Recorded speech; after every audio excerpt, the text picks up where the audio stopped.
will be an enlightening one, somebody who's on the field, practicalizing not only, not only theoretically, but someone who is very much on the job.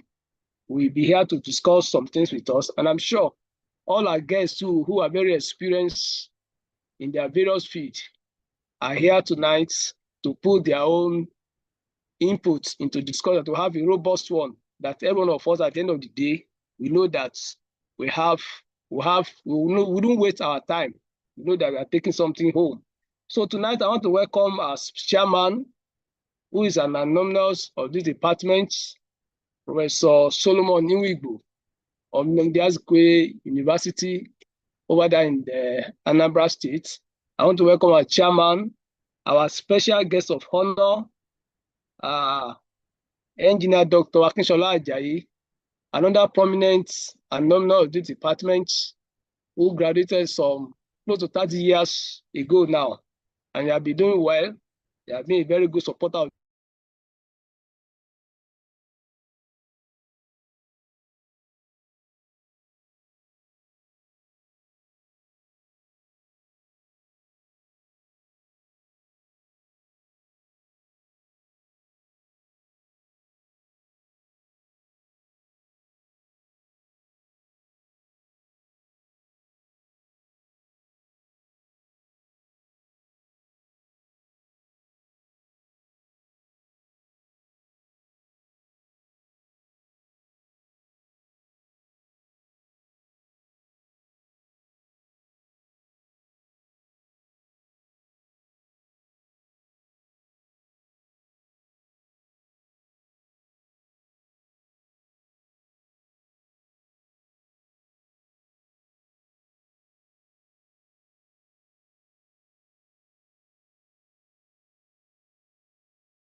Sorry, I had a little power interruption. We are back. So I welcome Engineer Kehinde Ajibola, a former Director of Works at the University of Ibadan, and currently the Director of Procurement in the University of Ibadan. You are welcome, sir. So we'll be starting anytime from now. Our chairman, Professor Solomon Iwigbo, will be making the chairman's opening remarks anytime from now. I want to believe you are there, sir, Engineer Professor Solomon Iwigbo. Are you there? We want to welcome your opening remarks as the chairman of this occasion.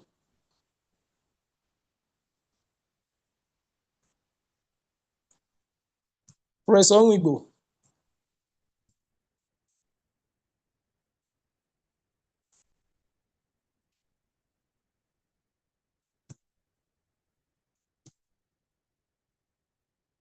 Hello? Okay. Not in the meeting. If it's not immediately available, President Iwigbo, are you there, please? He's not yet in the meeting. Okay. Then let me call Engineer Dr. Ajayi, our special guest of honor, to make his goodwill message and opening remarks too. Engineer Dr. Ajayi, let's have you, sir. Thank you, Oga. Okay. So I'll start by thanking you for your nice words, and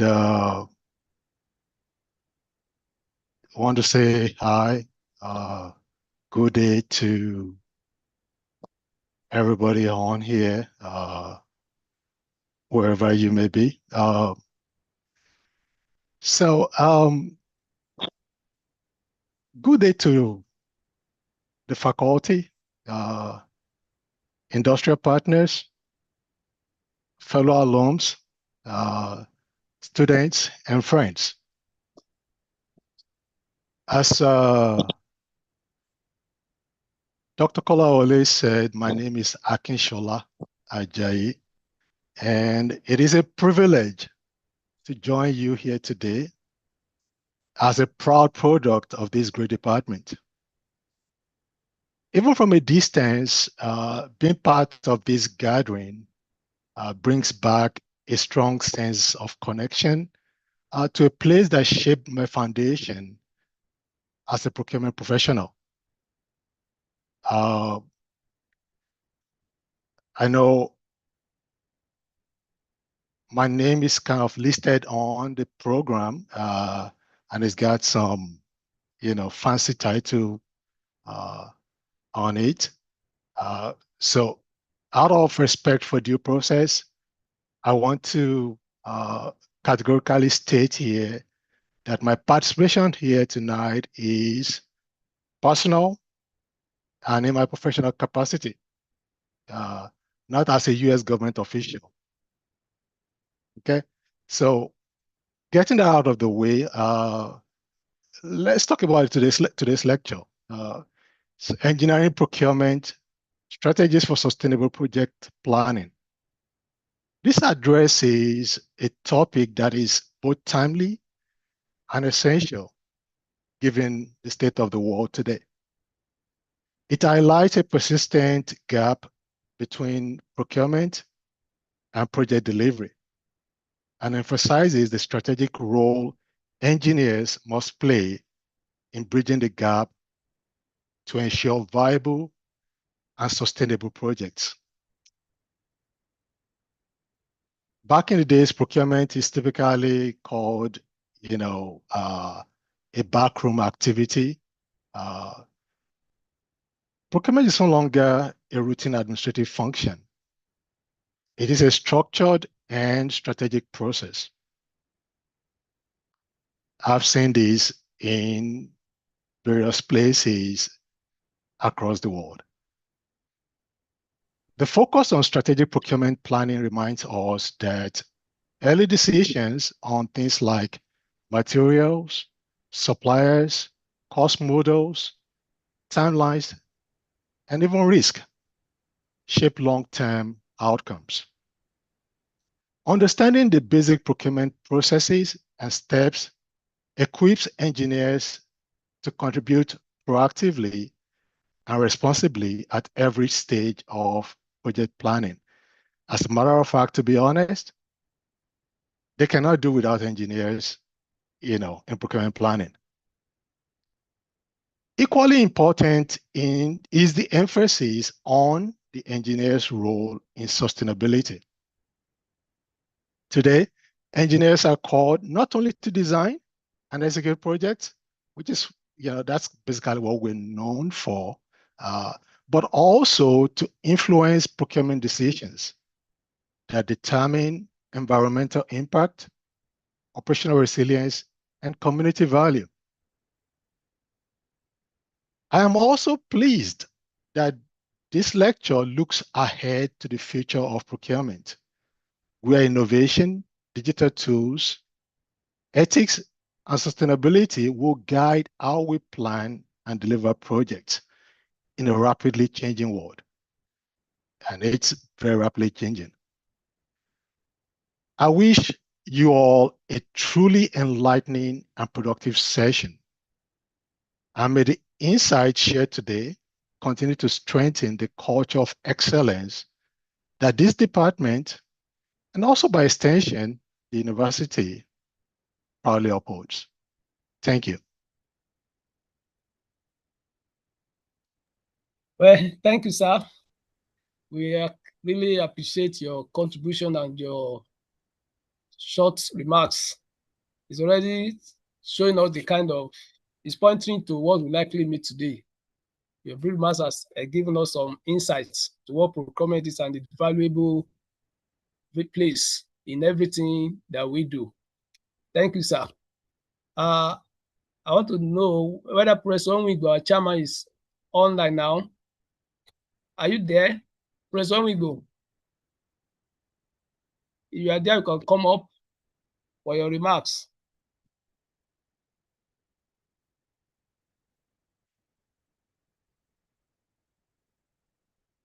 If not, if it's not yet around, maybe perhaps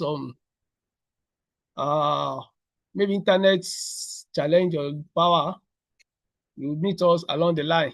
So now let me call the man who is really in charge, who is directly working about this in this great University of Ibadan. I want to call on Engineer Kehinde Ajibola. As I've said, he was formerly Director of Works. I'm sure in Works, there's no way they would not do procurements. So he has been an experienced person there, and presently Director of Procurement of our premier university, the University of Ibadan. I want to hear from you, sir, Engineer Kehinde Ajibola.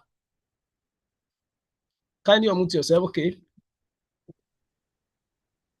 Well, good.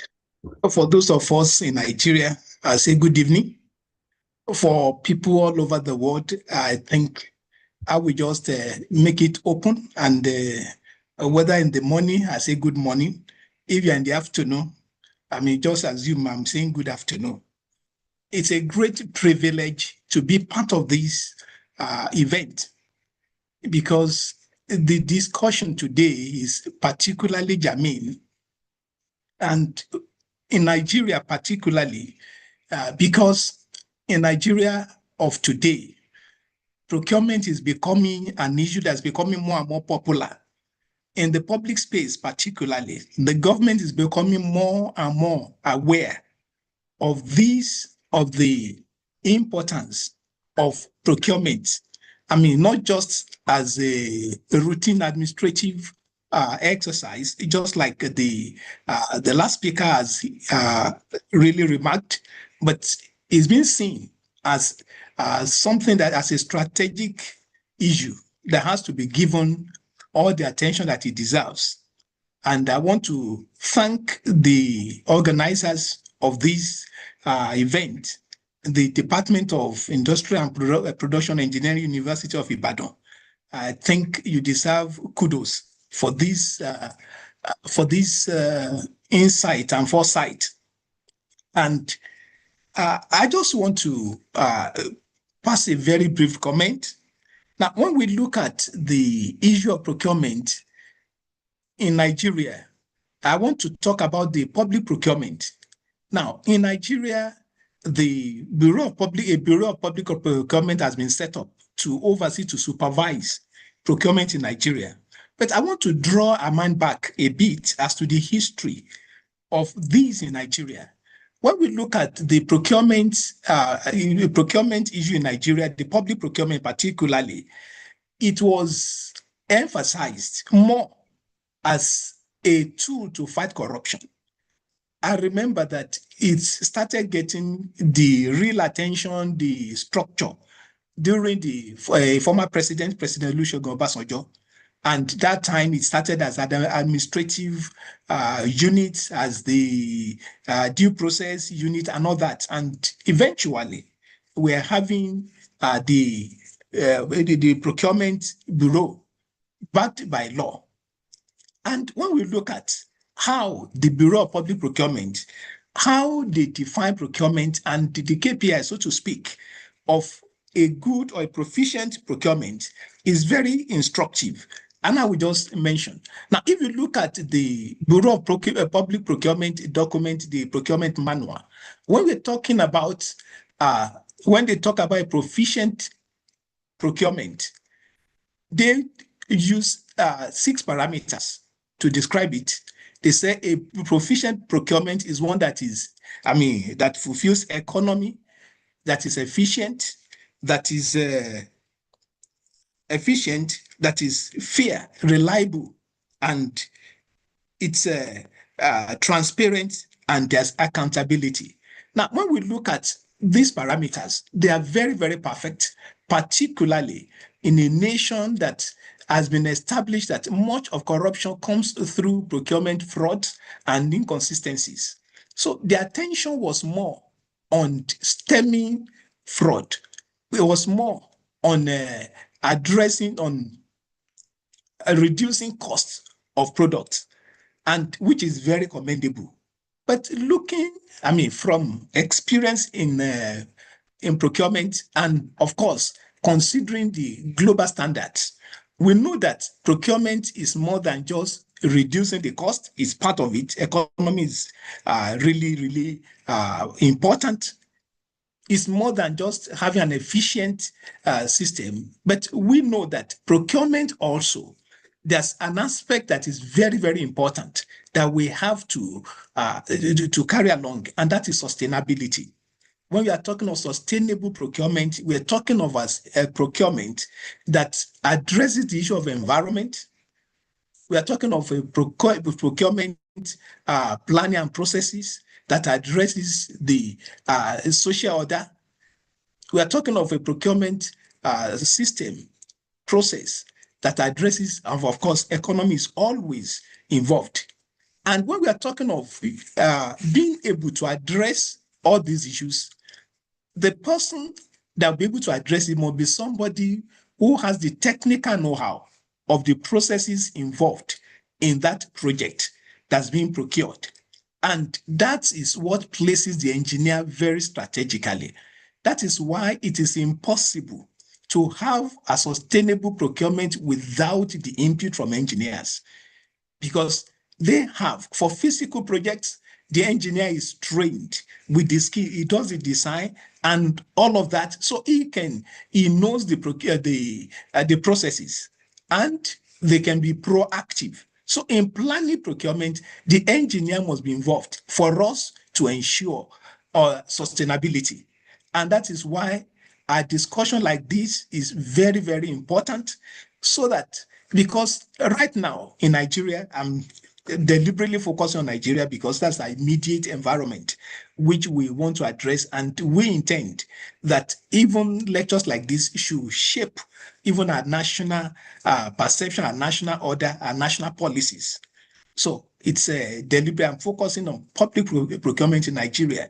And when we look at it, in Nigeria, to head the procurement unit or department, you could be an accountant, you could be a lawyer, and all that. While all those people are very relevant, I believe that the engineer has a unique place that other professionals will not be able to, the function that they cannot perform in sustainable procurement. So, and this we must understand. And for those, for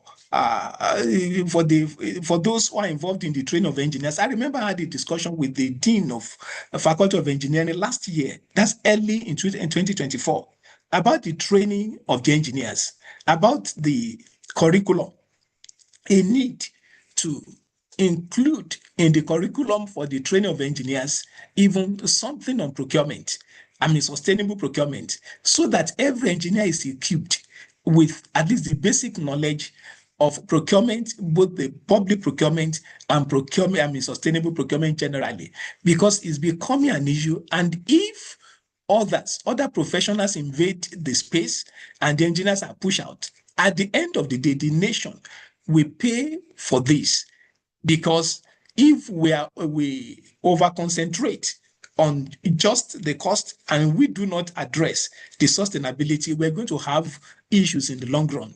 So this is a very, very germane topic, is a very, very useful topic. And I believe the issues that will be discussed, it will be well that things should be escalated even to the public space, so that our policymakers will be aware of this line of thought, and so that our policies will be directed appropriately, so that in the long run, it will be a win-win affair. So once again, I congratulate the Department of Industrial and Production Engineering for thinking of this topic. It's a well thought out subject, and I believe that our guest lecturer also is more than adequate to address this issue very, very thoroughly.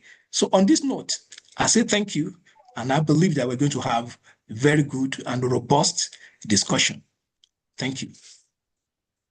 Thank you very much, sir, for your insightful presentation. You're already leading us, giving us some idea of what we'll likely be discussing today. As I've said, we know you are very much experienced on this field.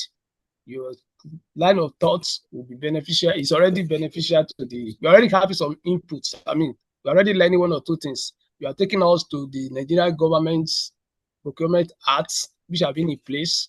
And I remember the first, I think if I'm not mistaken, the first head of that procurement was the then president of Nigeria Society of Engineers, I think Engineer Eze, if I got it right. So engineers are being at the forefront when it comes to procurement issue, even at the national level. We hope to be sustained, and our incoming engineers too will be preparing for that. So I still want to have our chairman, if he's here now, Professor Solomon Iwigbo. Are you here, sir? Let's hear from you. Yes, I'm here with you now. Yes, I'm here. Good evening. Thank you. We are looking. Let's hear from you. Yes. Really quite sorry I ran in a little late, Professor Kolawole. I am really very grateful that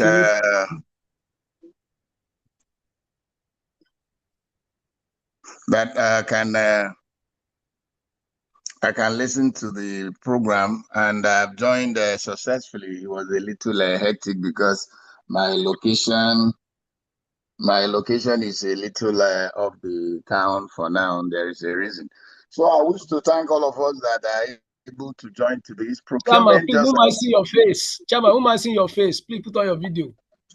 Okay, just in a minute. Okay. While I'm talking, let me be working on that. Okay. It's just because of the situation. Let me not load all of them, and I will not be able to connect at all. While I'm talking, I will soon come on video. No problem. Go ahead. So, procurement is one of the things that we have always neglected in engineering, just as the former speaker have just said, but extremely important in engineering execution. I am so grateful to our department in Ibadan for championing the useful information dissemination to younger people, for them to get involved in this aspect of engineering. It is a good thing to all of us, happening to all of us in Nigeria. Yes, I know that Engineer Eze was the first. He really had the Herculean task of driving the information home in Nigerian Society of Engineers and the rest. But you will notice that corporate body rules are yet not going down to the local market. The engineers that handle private jobs and little procurements in everyday markets are not following those little observations. That is the basic rules and regulations. You can see a situation where you go to procure, and they are controlling a very huge part of this engineering procurement exercise. So I will not preempt the other speakers, but I know that they are going to touch these areas I am talking about. The locals are still championing the huge aspects, because sometimes we will even go to organized sector to get an approval to procure and supply. You will still involve these people. The market people are in one way or the other. Sometimes they do not operate according to our own laws. It becomes a little problem. Let me hope that the invited persons will give us a lead out of this. So I wish to thank all of us, and I will always encourage us, just as it has always gone, not to shy away and be discouraged, not minding what we are facing. I believe, God, that in a short while, things will put itself together.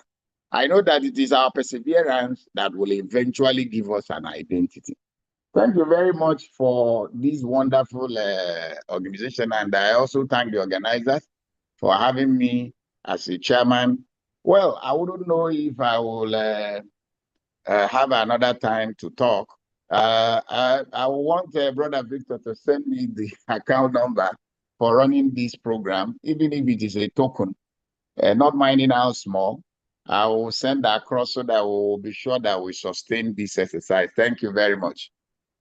Thank you. Definitely, we still have time to talk, at least towards the end of the program. We still have the chairman's closing remarks, so to say. So please hold on to the end. Well, thank you, sir. Professor Onwigbo is former dean of the Faculty of Engineering in his university. And as I've said earlier, he's an alumnus of these departments. He had his master's degree here some time ago. Welcome. Thank you for your remarks. Now we move towards the program itself. We are moving toward the program itself. Our speaker for today, Engineer Wole John, is an alumnus too. He finished about 20 years ago from the departments. Or it is about 21 years ago, if I'm getting it correctly. But let me not preempt. We want to listen to his citation. So I want to call on Engineer Samuel Muronkola, who is here to read the citation. And after the citation is read, we go straight to the lecture. So let's be attentive as we listen and to our Engineer Wole John. Engineer Muronkola, please go ahead to read the citation of. All right. Thank you. Right, sir. Good evening, distinguished guests, respected faculty members, esteemed alumni, colleagues, and students. My name is Engineer Samuel Muronkola Sholanke, the class representative of the current MEM Year 2 students in the Department of Industrial and Production Engineering, University of Ibadan. It is a great privilege and honor to present the official citation of our guest speaker for today's 38th IPEAA Alumni Lecture Series. Tonight's lecture theme, Engineering Procurement, where we look at strategies for sustainable project planning, aligns strongly with the expertise and professional depth of the distinguished engineer we are about to receive. Engineer Wole John is a results-driven engineer with a remarkable career spanning procurement engineering, contracting, and project management within the Nigerian oil and gas industry. He currently serves as the Deputy Manager for Contract and Procurement at West African Exploration and Production Company Limited, an NNPC joint venture company. In this capacity, he oversees procurement and contracting activities across the OML 71 and 72 assets, ensuring project timelines, budget, and supply chain requirements are met with excellence. His academic journey is a blend of technical and managerial development. He holds a higher national diploma in quantity surveying from the Polytechnic Ibadan, a Bachelor's of Science degree in Industrial and Production Engineering from the University of Ibadan, a Master's of Business Administration from Obafemi Awolowo University. He is a Korean registered engineer, a proud member of the Nigerian Society of Engineers, and a member of the Nigerian Institution of Quantity Surveyors. Engineer John, can we go to the next slide, please? Engineer John has built a solid professional reputation across several reputable organizations. His past roles include Assistant Manager for Procurement at Dangote Oil Refinery, Operations Support Manager at Niger Dock PLC, Head 2 Room and Stores, also at Niger Dock PLC, Procurement Engineer, also at Niger Dock PLC, as well as Quantity Surveyor at Adcon Limited. With a career that spans the oil and gas, FMCG, and civil construction, he has contributed to significant engineering projects, including the Agbami Buoy, SBM Camp Buoy, SFDP1 Etut and Abank Platforms, USAN FPSO, Eiffel Living Quarters, Chevron DSO Project, GT Bank Idioro, Zenith Bank Bonny Island, and numerous private residential developments. He is also a trained quality management systems lead auditor, reinforcing his dedication to quality-driven engineering processes. Beyond his professional engagement, Engineer Wole John is an ordained deacon of the Nigerian Baptist Convention. He is happily married to Mrs. Oyewumi and blessed with 2 boys and a girl. Distinguished ladies and gentlemen, this is the exceptional professional who will be leading today's lecture. On behalf of the Industrial and Production Engineering Alumni Association, the Department of Industrial and Production Engineering, and the University of Ibadan, it is my honor to invite Engineer Wole John, Deputy Manager for Contract and Procurement at West African Exploration and Production Company Limited, to deliver the lecture titled Engineering Procurement, Strategies for Sustainable Project Planning. Please let us welcome him by using the Zoom reaction buttons. Kindly send in your clap emojis and virtual applaud as we invite Engineer Wole John to take the floor.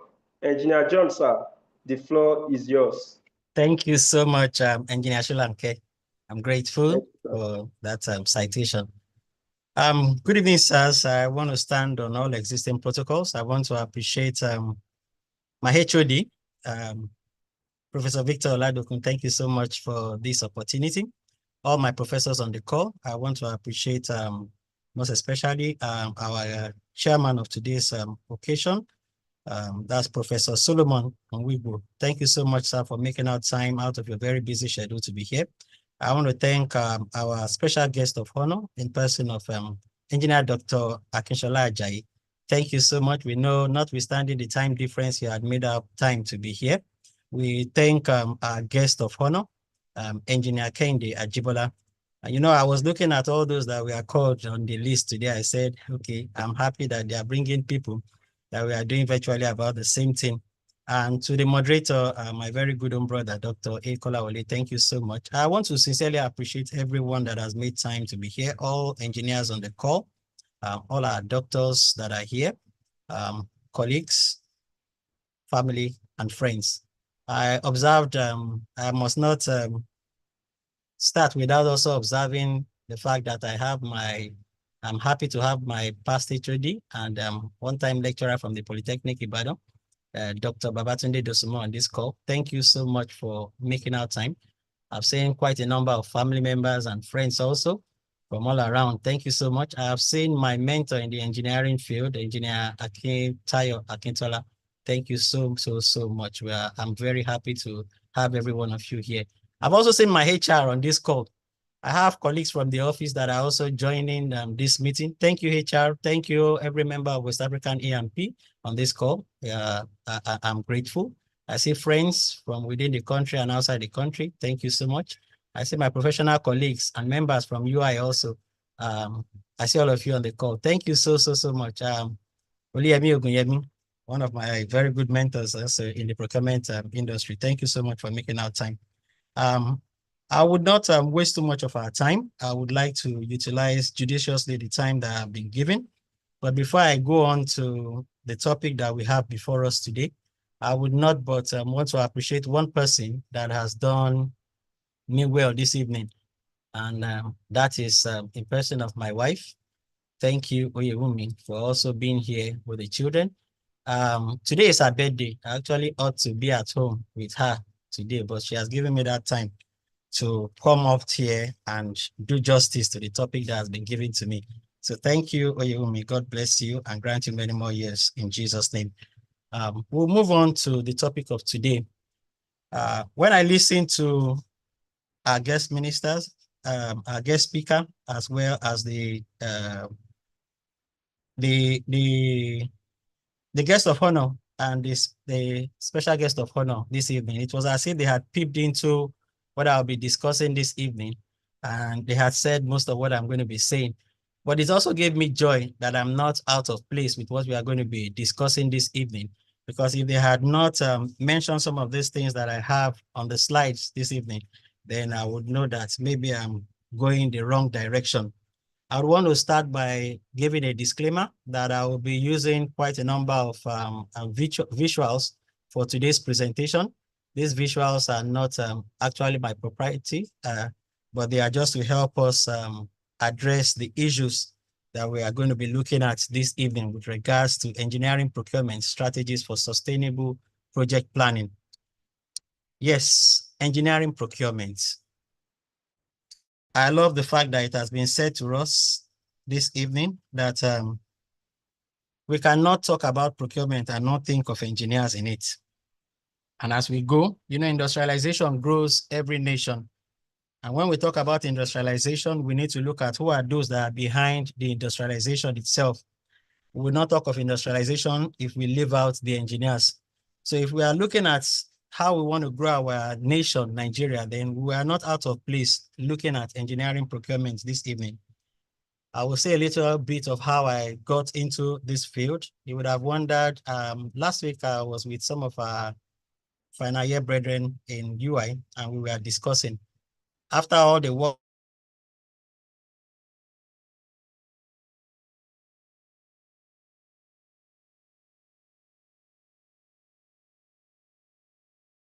all those courses that we read, there was no course that was pointing out to me that you are going to end up in engineering procurement. In fact, like I guess speaker just said this evening, he made mention of it, that it has been mentioned, that's Engineer Kinde, that has just told us this evening, that some of those things that they had looked into from the curriculum, he had also recommended that we should include procurement into our curriculum. Obviously, by the time we are done this evening, we will see that some of those recommendations are actually what we need to do, because engineers are supposed to be people that are seen to be closer to God. So if we can have a conception of a thing, then we should be able to follow that thing from the very beginning to the end. And there's no way we follow through it without procurement. So the plan this evening is to charge us to all wake up to what we already know and to also get to action as engineers. We'll be doing a reflection of some of the things that we do with regards to engineering procurement. But I want to tell you that wherever you stand or whatever you do as an engineer, it will be nice that you begin to see yourself also as a procurement specialist, because these will be some of the strategies that will sustain project planning for now and for the future. I will start with this picture. I love this picture so much. I saw it online at a particular point in time. And I want to use this to also help us expand our minds this evening. If we look at this picture, we see someone that noticed something. As we reflect on it, he says there is a hole in the floor. There are people there in that same boat. Someone says to him that it's always been there, don't panic. Another person tells him that we've won races with this. Someone else voiced out and says that other boats are in worse shape.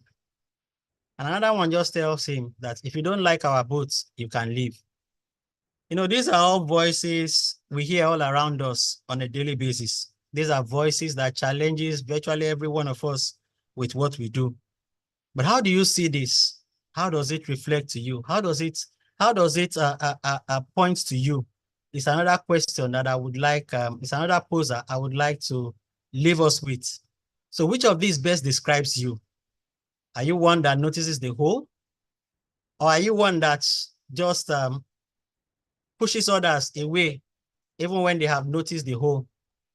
Some of these are things that we are going to be looking at. Are you one that are not mindful of the current situation around you, that you are much more concerned about the situation of those that are away from you?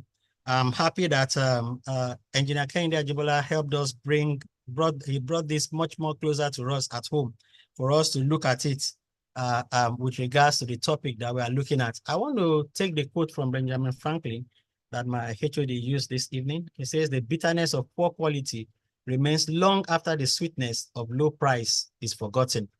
And you will agree with me that we see a lot of this in our country today.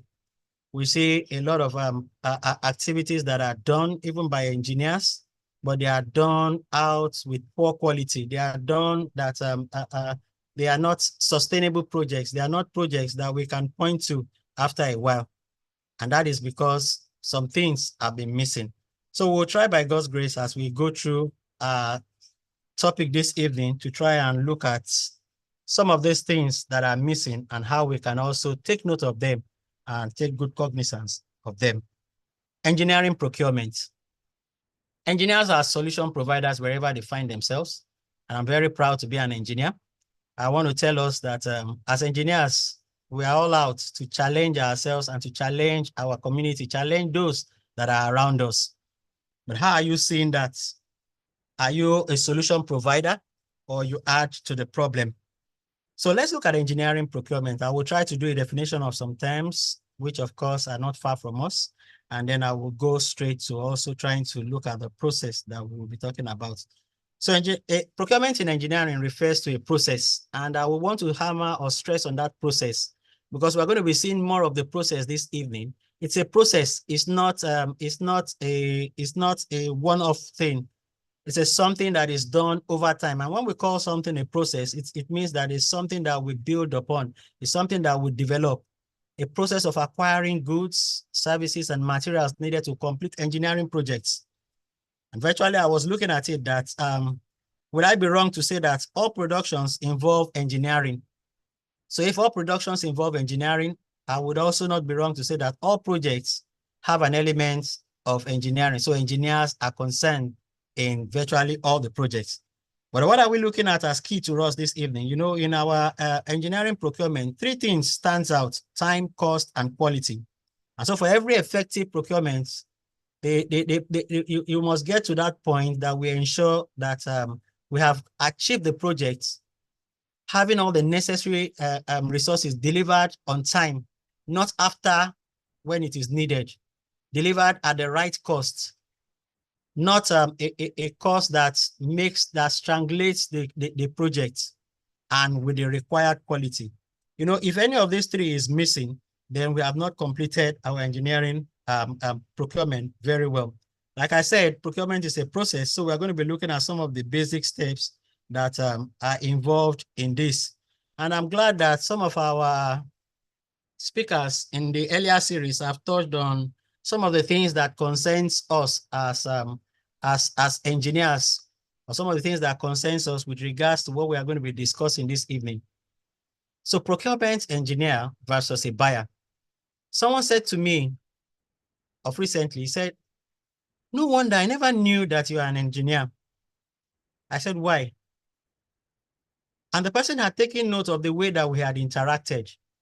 I've worked in organizations that I have seen different kinds of people in the department.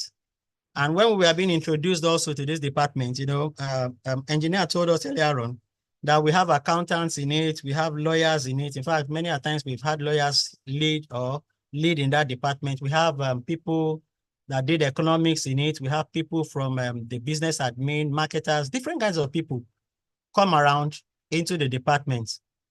But, you know, as an engineer, there's a need for you to stand out. And why? Because engineers are people of detail. They are people of detail. And so we're going to be looking at the procurement engineer versus a buyer. What differentiates a procurement engineer from a buyer? How do you view yourself as an engineer when you find yourself in this position? So I wanted to talk about what brought me to this position, or what brought me into procurement engineering. At that particular point in time, the industry had a challenge. We had more of shop floor workers, that is artisan. We had welders, fitters of different types. We had riggers, we had scaffolders, different trades. But they were making requests for projects, for items that were already existing in the stores or were already existing on floor. But because different trades will come with different name for a particular item, it made it difficult for them to be able to ascertain. The storeman or the buyer himself does not have all the details or the technical know-how about this material that is needed. And the company got tired and said, we need somebody that will stand as a middleman between the buyers and the shop floor users or the end users of this product. I know it could be as simple as, I would want to use one that is very simple that every one of us will get to understand, requesting a pen. You know, someone will come and say, I need a pen. Another one will come and say, I need a biro. Some other will come and say, I need Bic. You know, everybody comes with different names, but they're actually looking for the same thing. And for the buyer, when you say, I need Bic, he goes to the market and says, I want to buy Bic. The marketers are happy. They look for Bic and give it to him. Another one comes and says, I need a pen. He goes to the market, I need a pen. They bring different types. You know, they were buying things that were not even needed for the project and bringing them in. At the end of the day, it gets in and they say, no, this is not what we need. And so they called me in and said, we needed somebody to stand in the middle of it. And that was how I started off as the procurement engineer. Now I got to a stage in my profession, my GM looked at it. I said, Wale, you are the one buying all these things, but every time we make a request from the store, they tell us they don't have this thing. Is it true that they don't have it? I would say, no, we have it in the store. So I was always going back to the store to look for those same things that we had in the store. And he just got angry one day and said, leave this place, go and sit down with them and go and head the store. Buy everything, keep it in the store there, and as they make the request, continue to provide it to them. And you know, that was what brought me very close into working very closely with everyone that we have here. A buyer would not look at the details. A buyer would not be technical with all the issues that is being requested. Once you just tell him this is what I need, he goes to the market with what you have told him that you need, and he begins to source for it. But an engineer goes beyond that. And you will agree with me. I'm glad that some members in my office are here. You don't come to me and make a request and not give me your specification. In fact, your scope must be very, very detailed. For example, I would not go to Engineer Kende and say, or Engineer Kende would not ask me this evening and say, Wale, I want to give you a car. Which car do you need?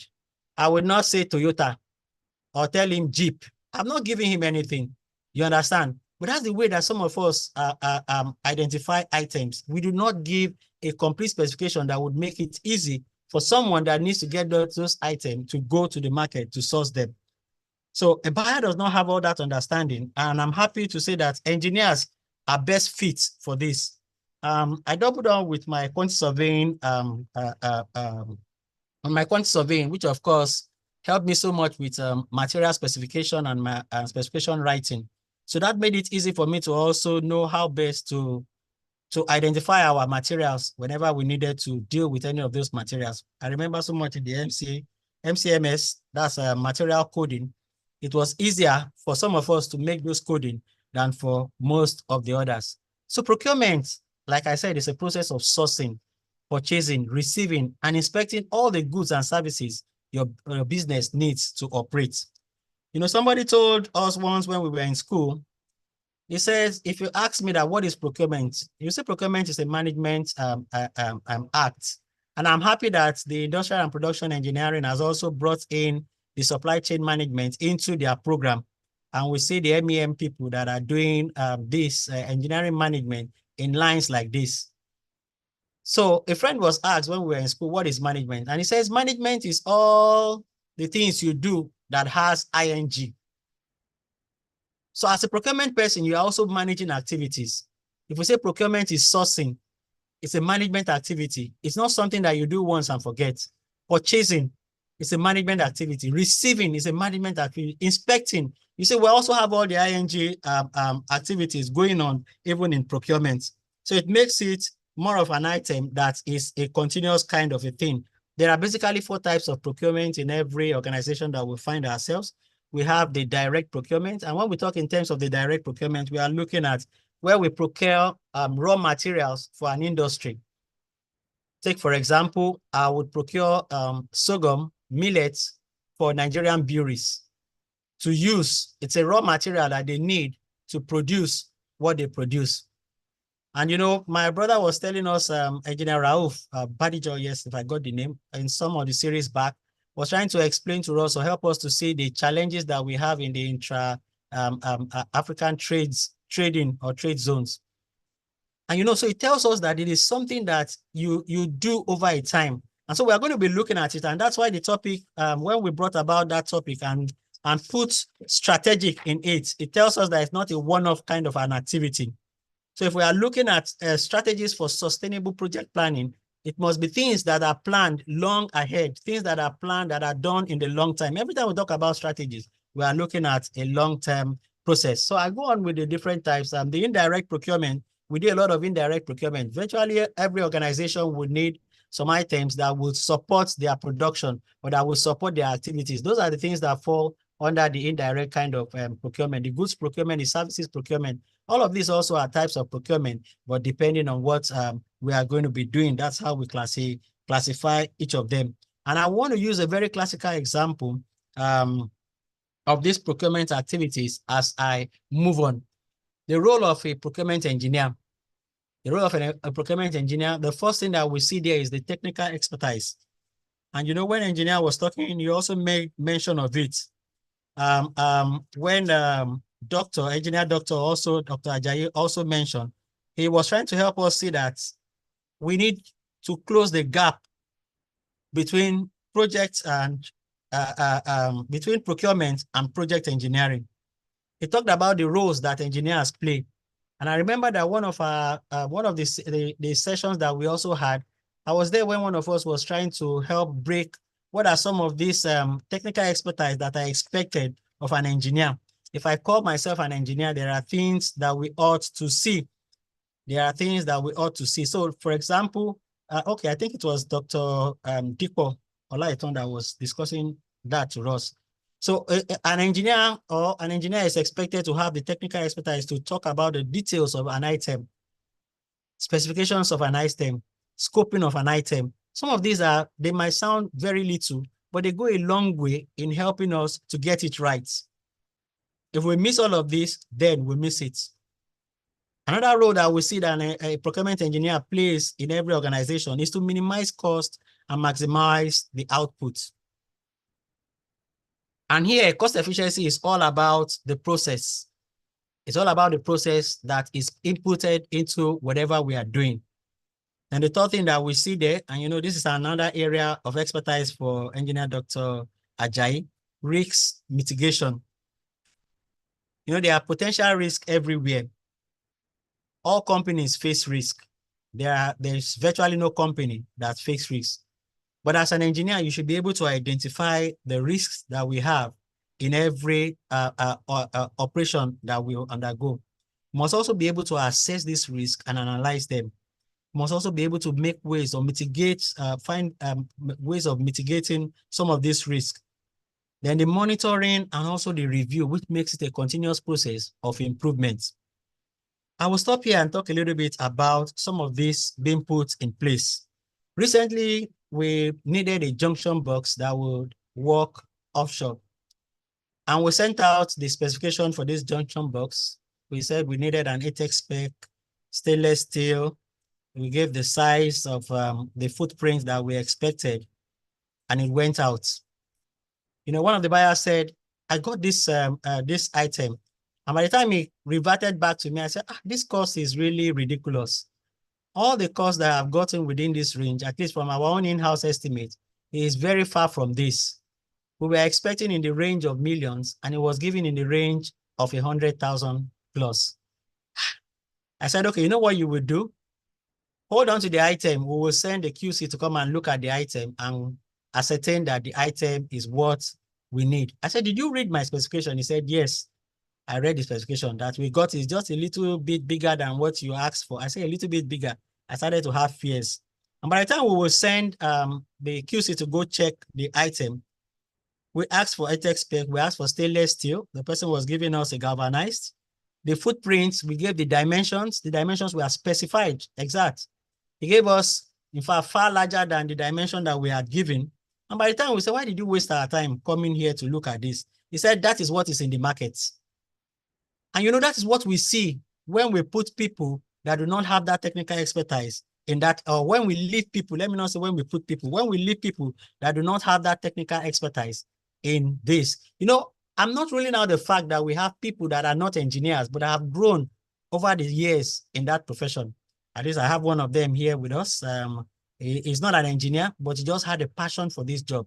And he grew over the years. Like I would tell some of my counterparts in NUIMS, they have they are not how would I call them now? They are not professional experts, but they have become professionals in the job that they do because of the relationship that they have had over time with people that have been doing the job. So all of these are some of the things that we expect to see in being put to play for a procurement engineer.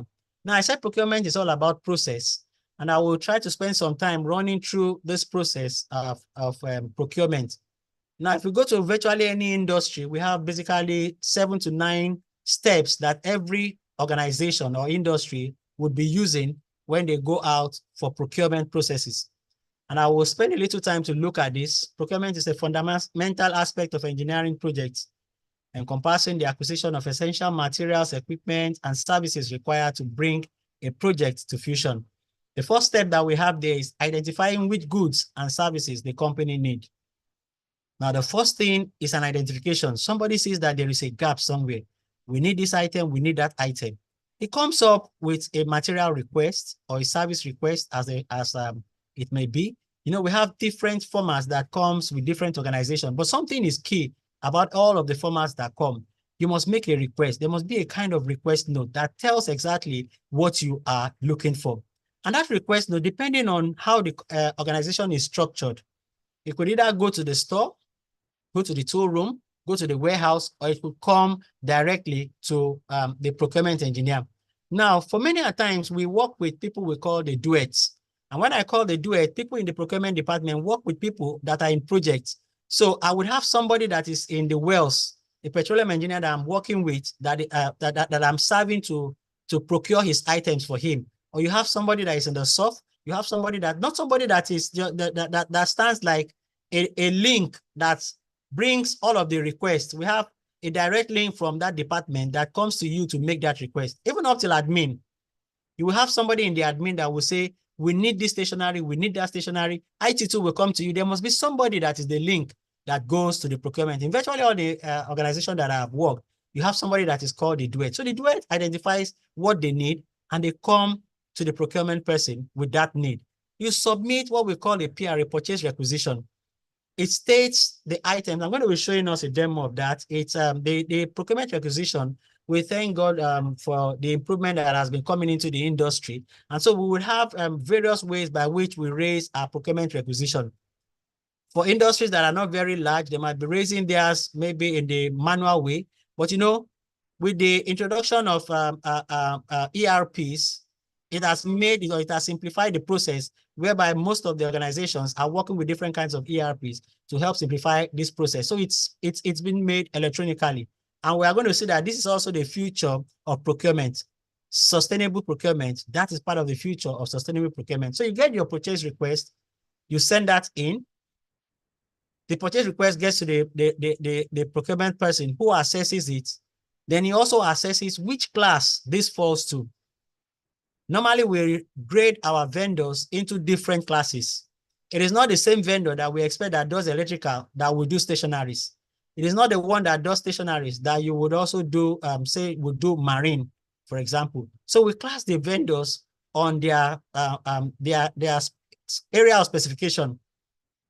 And even in NIPEX, where we work, they had simplified that for us. There is a code, a UEPA code that has been given to everyone. So you tell where exactly you are working or where you have that strength, and you are coded under that. So when we need people that are working or that need to supply us, give us activities within that code, you just go and look for people that fall or vendors that fall within that range. So we assess the vendor, find somebody that, yes, is capable of doing this, and we go on to negotiate the price and the terms. The terms are always very key in every procurement activity. In every procurement process, the terms are key. It is not enough for me to negotiate the price. I must know what are the terms. What is the validity of this cost that you are giving to me, so that I don't leave it open and expect that, especially in a country like ours, which is very volatile, and we see that price, there have been a lot of price changes over the time. You don't just leave a price open and think that that price will continue to work perpetually. No. So once we negotiate the price, the terms will tell us how long this is valid. The terms will also tell us if we have gotten a discount on this or not. The terms will tell us whether we have included the VAT element to it, or the VAT element had been excluded from it. You go on from all of this to create your purchase order. Now, when you have all those terms helps in the creation of your purchase order. Now, in this group, depending on what you are doing, I told us that there are different classes of procurement. If we are doing a service, for example, you might be creating a work order or a service procurement for that kind of an activity. But if you are going to be doing material purchase, goods purchase, you might be looking at this PO that we are talking about, a purchase order. So the purchase order will give you basically a line or lines of what has been requested. It will tell you the quantity. It will give you the unit. The unit is always key for us. And that's why I see that engineers are also key in this role. In quant surveying, we were taught that our unit is key to us. You don't give numbers without units. And engineers also appreciate that so much. Your unit is key to you. Then you go, after you have created your purchase order. Your purchase order stands as a legal document that is given to the vendor, with which the vendor goes. Some vendors could use that to go to the bank. If they are capable enough to do their own, to sponsor this thing, they go ahead to procure and they bring. At the point of receiving, somebody must receive. Now, in the receiving of the goods, it is always nice that we have a QC that receives it. So when the goods are brought in, it is QC'd, it is received, it is inspected to check if it matches with what had been requested.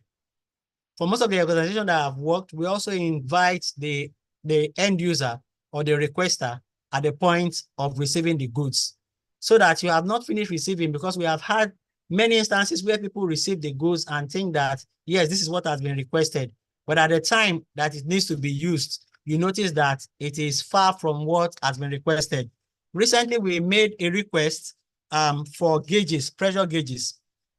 Our PO carried that we needed half-inch MPT pressure gauges, stating the bar. But by the time that the gauges will be supplied, it was supplied, BSP gauges were supplied. As they brought it, they just saw Wicker on the name. They said, okay, it is Wicker gauge. They just received the gauges and wanted to take them to the store. But thank God that we had a QC process by which these gauges could be checked. By the time they checked it, they said, no, this is BSP. This is not what we require. And for those that have a good understanding of it, you know that the NPT and the BSP are alike, but they are not the same. The trading differs. One is a British standard. The other one is an American standard. You can tell from the way the threading comes. One has a rounded thread, the other one has a near flat thread. Then for those that are very detailed, you will see the angle of the threading also to notice it. And so we were able to pick it, and we came back to the vendor and said, no, this is not what we requested from you. And so we rejected it at that point and sent it back. The vendor came, he said, it will work. We said, no, that's not what we requested. And a lot of vendors have told receivers at the end that it will work. But when you now get to the point of usage, you now find out that you have really delayed the process. Because it being a process means that you have to go and start up all over again and start from point 1 till you get to that same point 6 again. And just imagine the time that it will take. Now, we normally encourage that a conduct of a three-way matching is usually done. And how does this three-way matching does? How is it done? In the warehouse, the goods are received. Finance makes the payment. There is a requester from the procurement department. Now, the three of us must have something that is similar from the very beginning to the end. Now, for us, in the procurement, we have what we call the PR. That is our own document that we have released out. So we are the custodian. Now, when it gets to the store receives the PR, and they also generate what we call a GRN. They have the way bill as their own strength or their own power document. Then they send it over to accounts. What accounts has is the invoice, which is now their own strength. Now, the three of us must have something that is equally unique. It's a three-way matching. So the account is looking at their invoice. They are saying that what they have tallies with the way bill of what is in the store, and that's in the store tallies with the PO that I'm holding. Then we go on to approve the invoice and approve for payment. One thing that is also key in procurement is record keeping. Record keeping. Record keeping helps us to also, we'll be seeing it as we go on, it helps for future processes. And if we must get to that stage of a sustainable procurement,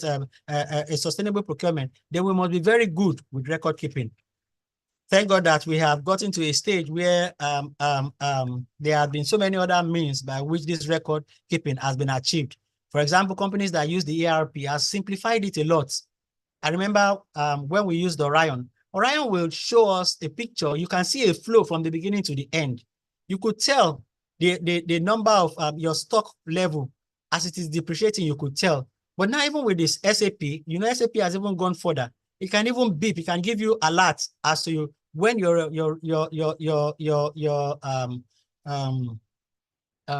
stock is going low.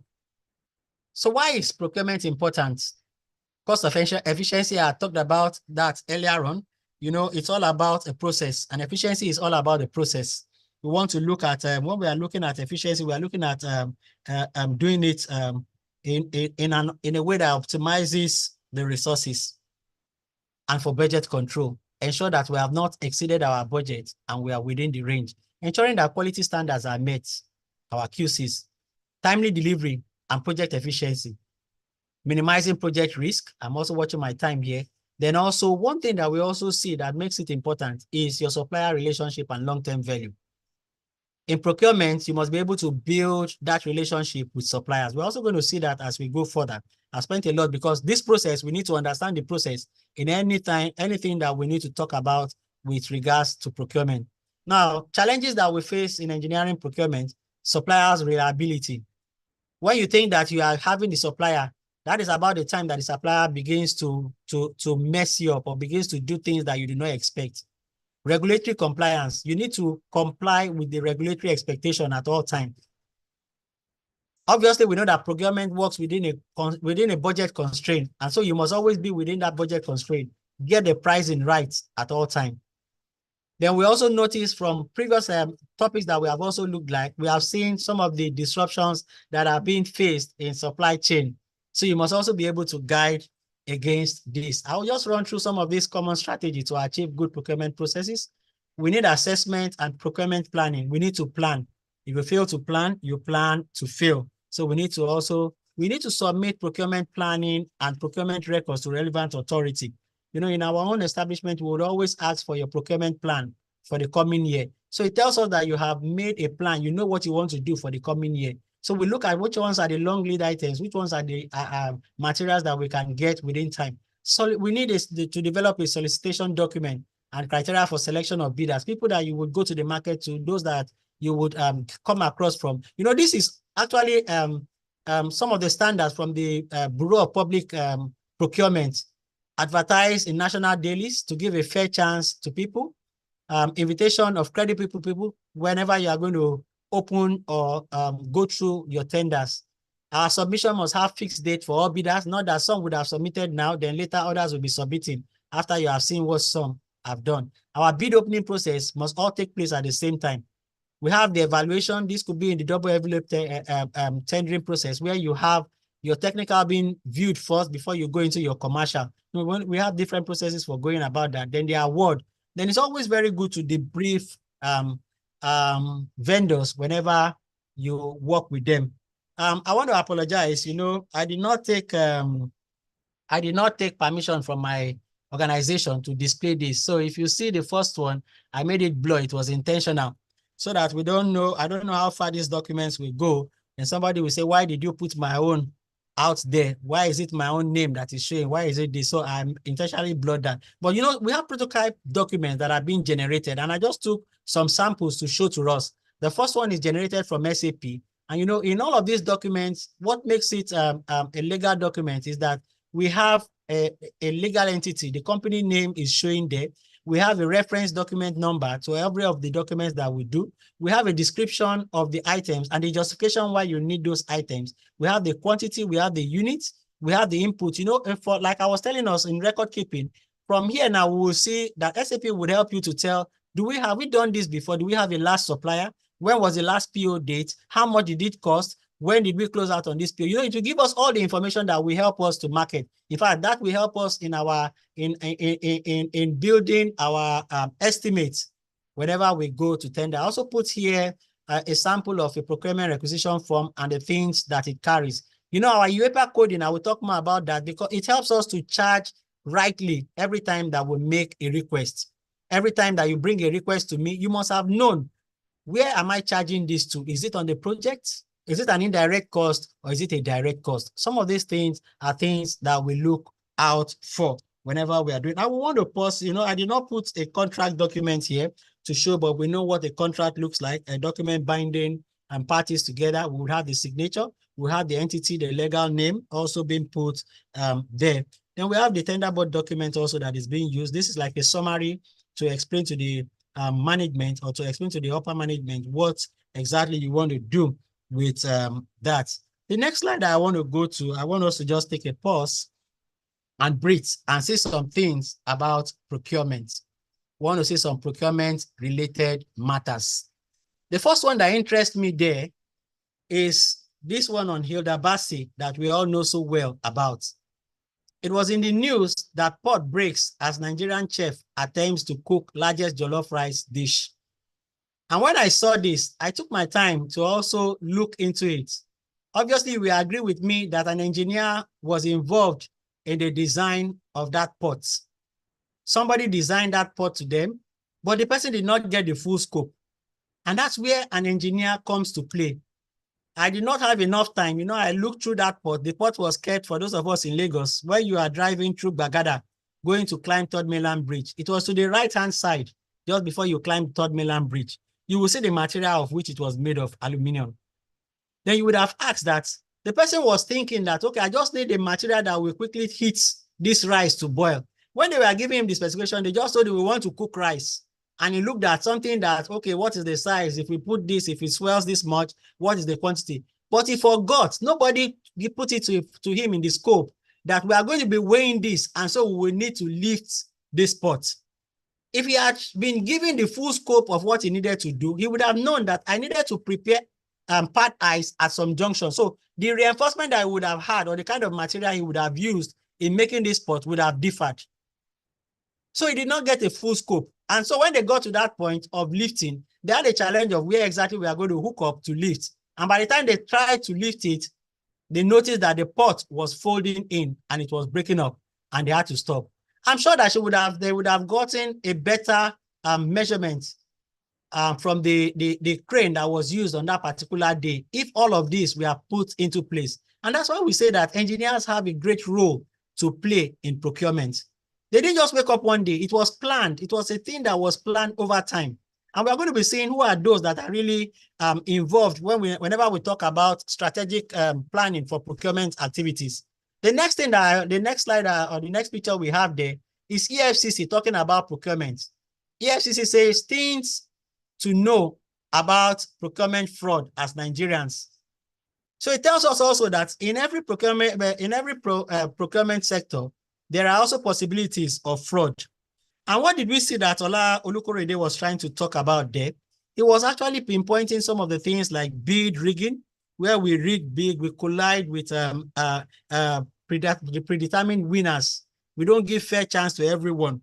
You know, when engineer Kehinde Ajibola was talking about the proficiency of the procurement establishment, he mentioned about fairness, the third point. Are we being fair? Then the next thing we see is the bribery. Offering bribe, it talks about kickback, it talked about over-invoicing.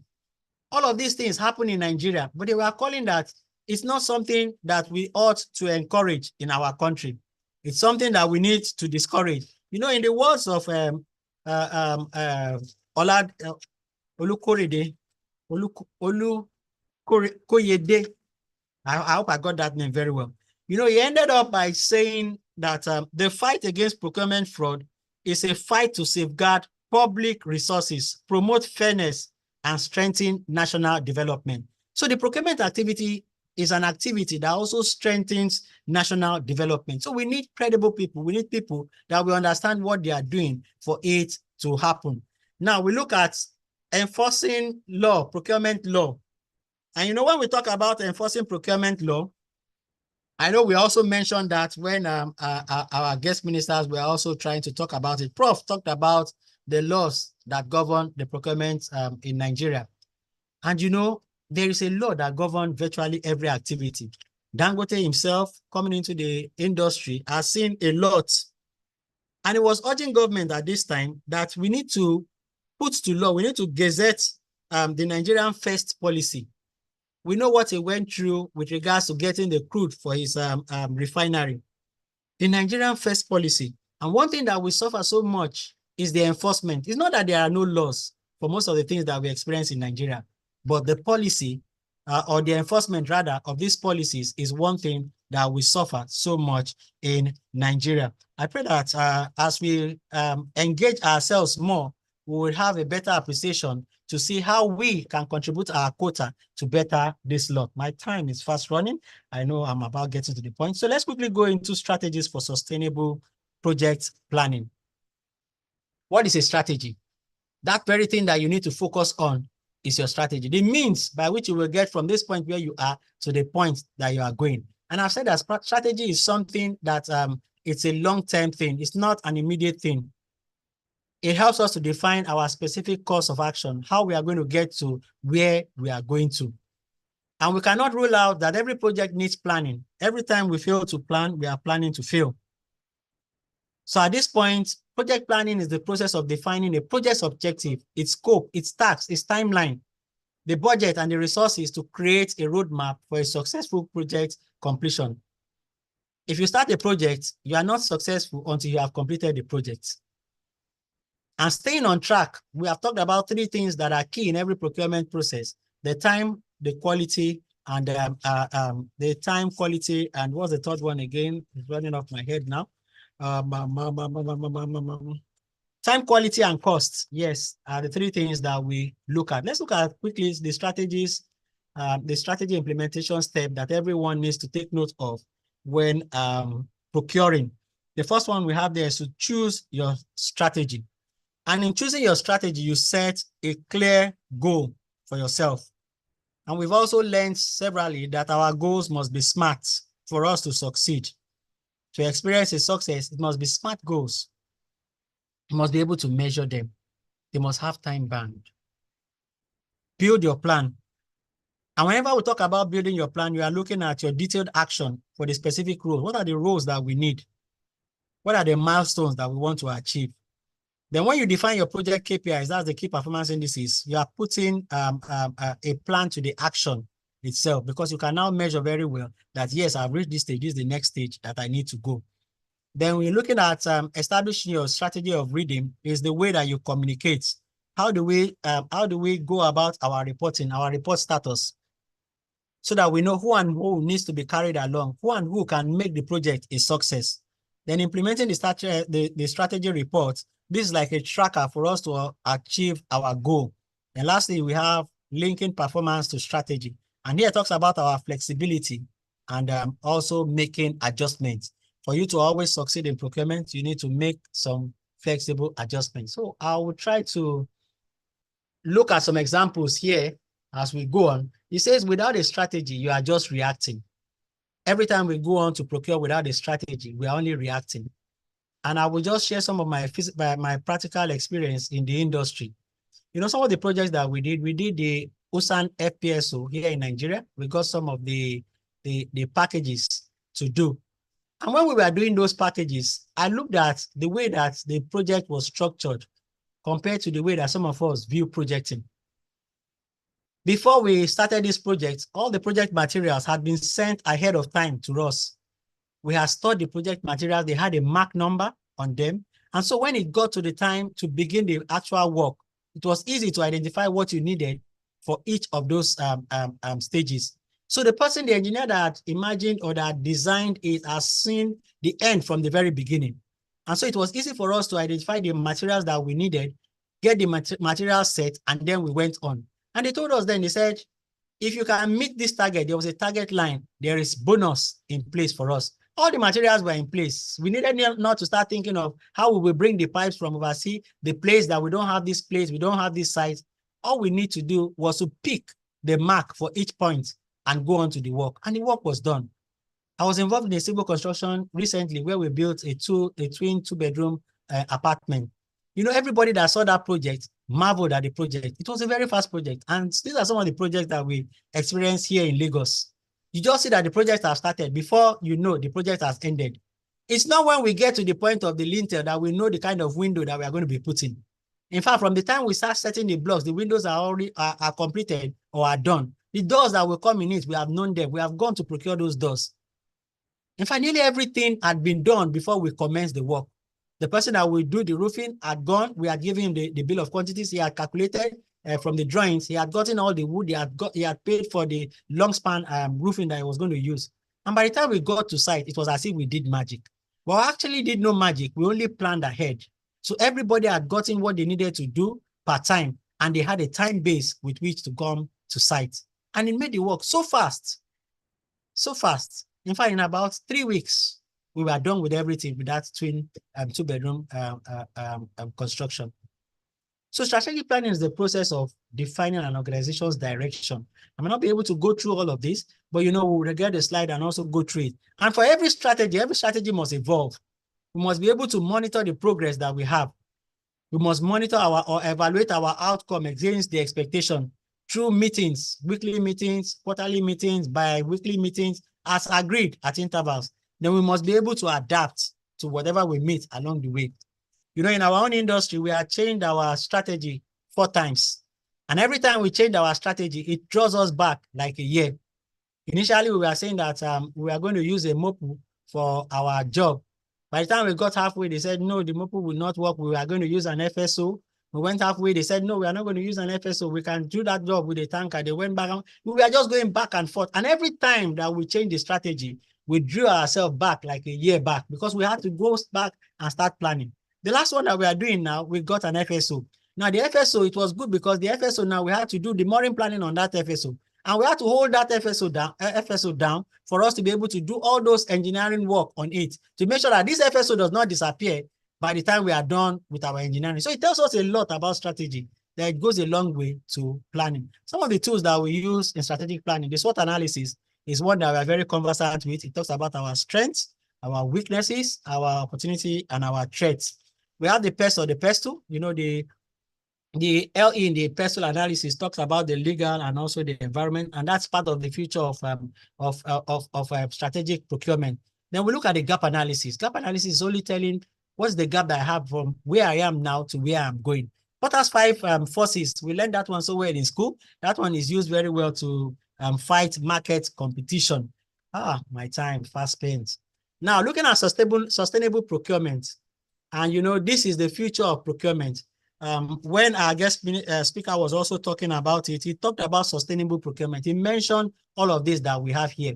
And you know, one thing that I appreciate our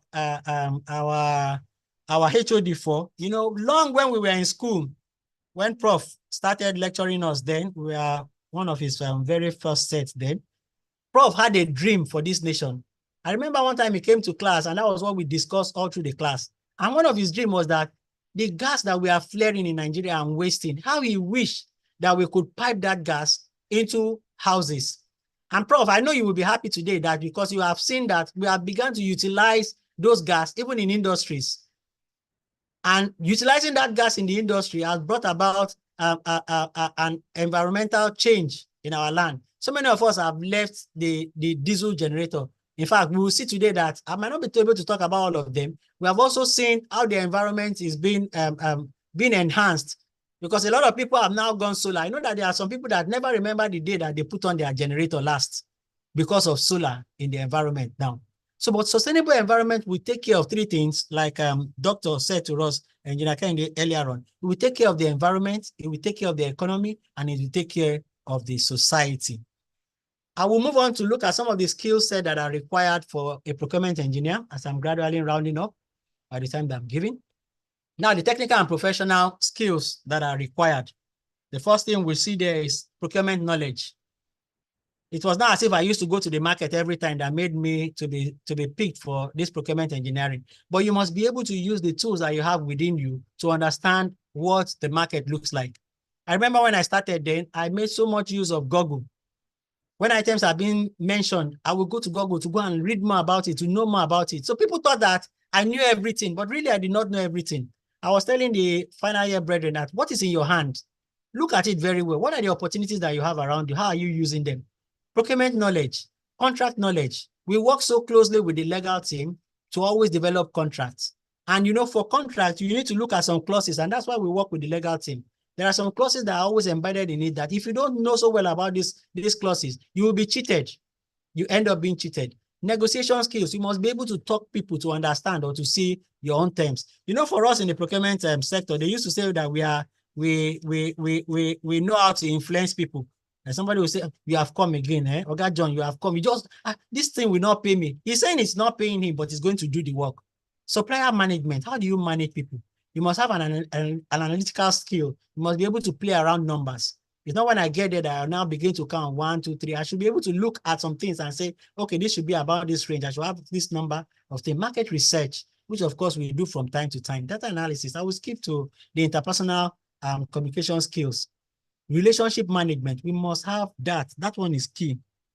That one is key. I skip risk management because I know Doctor is a risk, Dr. Ajayi is a risk person. So you might want to talk more about that when it's closing to us. But risk, try to also talk about risk earlier on. That's why I skipped that.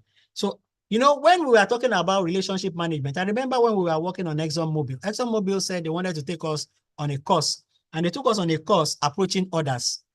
And what was the course out to do? I'll be working with different kinds of people. I'll be working with the shop floor people. I'll be working with vendors. They needed to teach us how we will relate with people to be able to buy them to our side. And you know, that approaching other skill that was put into us as at that time did a lot of difference for that project. It helped us to accomplish a lot. Collaboration, you must be able to collaborate with others. Persuasion and influence, you know, that's what I was talking about, the supplier management. Conflict resolution, there will always be conflicts. People will call you, okay, they have not paid me. I'm going to do this, you must be able to work within it. Even in the federal government, we see it happening. Presentation skills. Let's go to others. Time management, and that's why I'm trying to look at my time and rush. Record keeping, I said that one is also skill. Soft skill, you must be able to adapt. Problem solving, I say engineers are solution finders. You must be able to find solution to every problem that comes your way. Decision making, you must be able to make quick decision. Somebody was evacuated from the site yesterday evening, and it was on health ground. And I was expected to bring the person back to Lagos. By the time I had booked the ticket earlier on, they said there are no tickets on Ibom Air. And I persuaded, I said, you must get a ticket for me to bring that person back to Lagos because it's on health ground. And we were able to get the ticket at the end of the day. Decision making. Even though I had to take a decision to make that person come on premium. Digital technology, you know, this is an area that we also need to look so much about. Excel is going out. ERPs are coming in to help us organize what we will do. Smart procurement tools. My lecturer was asking me that, well, are you going to talk about AI in procurement? I said, well, I will see what I can do. AI in procurement has also been discussed earlier on by one of us, and I will not want to dwell so much in it. But, you know, AI is helping us so much to automate our routine tasks, to help us to see how we can make our work much more easier. And that's what that they are all about to do. Internet of Things, the IoT and the sensor. You know, this one enables real-time asset tracking. We have a lot of sensors that will help us to see the things that are happening around us. It measures the temperature. It measures to us. We can see things that are happening live all around us. Gives us inventory control as the things are reducing. You know, when we are working in Nigerian breweries then, I was in the brew department. We had the hoppers where we all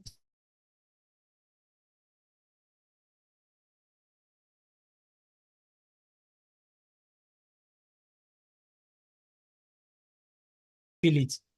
Then I go on and also talk about the e-procurement, which of course is key. You know, these days, every one of us that will work in the procurement industry must see how you are e-compliant. It's no longer those days where you run to the market and until I'm in the market physically, I cannot buy things. No, these days we do virtually everything from our seats. In fact, from the time you enter your discussion, your PO is done from your seat, your PO is sent electronically to the person. It's only the goods that are, in fact, you might not be there physically to receive the goods. Somebody receives the goods to you on your behalf, sends the GRN and the way bill to you. You send up to account and do all those things. Last week in NIPEX, we have been taught about the Ariba, SAP Ariba. They are also migrating. They are looking for ways to make it easy for every one of us to integrate. in NMPC now, in NAPIMS, we are going on to the BCP Pro for our budgeting cycle. Everything is coming onto the e-procurement kind of style. So if you are not somebody that is bringing yourself to that stage where you will become e-compliant, then you might run out at the end of the day. I remember the big question that Dr. Dikwa was asking us, that what will engineers do when AI takes over our job? So the big question was that will AI do all of our job? Obviously not. Obviously not. So as I round up this evening, the question I want to ask is that what can you do differently when you sit on the table? With all that we have said this evening, with the processes that you have seen about engineering procurement for a sustainable strategies for a sustainable project planning, what can you do differently? What can you do differently? My time is up and I would want to stop at this junction. Thank you so much for listening. Thank you. Wow. Thank you. Can we put our hands together again as we did at the big commencement? This is another very wonderful presentation. And you will see that the speaker is not speaking theoretically. He's speaking from real life experiences, what he's doing. And I'm sure that's a very good one for us to see. It has been a very good delivery, pointing to specific things, as you said. One of the things we also note that engineers are very critical in this procurement process because, as it were, most of the things that would need to be procured, the either materials, technical things that functions, and the engineer will definitely be at the vanguard of knowing what we want to buy. I used to talk some of my students in engineering management course that if somebody is going to, maybe you are in a company and somebody want to purchase maybe a transformer, for example, and there's someone who just a purchasing person is going to negotiate on behalf of his company. How easy will he be? He doesn't know much about how the transformer function. But when you say if an electrical engineer is going to do that job, he knows what a transformer is, what is expected. Some of those specificities that are needed there, an engineer will be able to speak better or negotiate better so that you not just say something that is not functional or is of low quality to the person. But so you can see the critical role of engineers in this topic that we are talking about. Then you also mentioned about the issue of record keeping and planning. All these are very things that engineers do. So thank you for this presentation. And I'm sure we've all gained one thing or the other. You have questions, you can begin to put them together. Meanwhile, I want to call our chairman to make a remark. Professor Unwigbe, please, can you make a short remarks, and we call our special guest of honor after. Professor Unwigbe, sir, brief remark. Our time is going, as the speaker said. Thank you, Engineer John, for a well done, well presented lecture.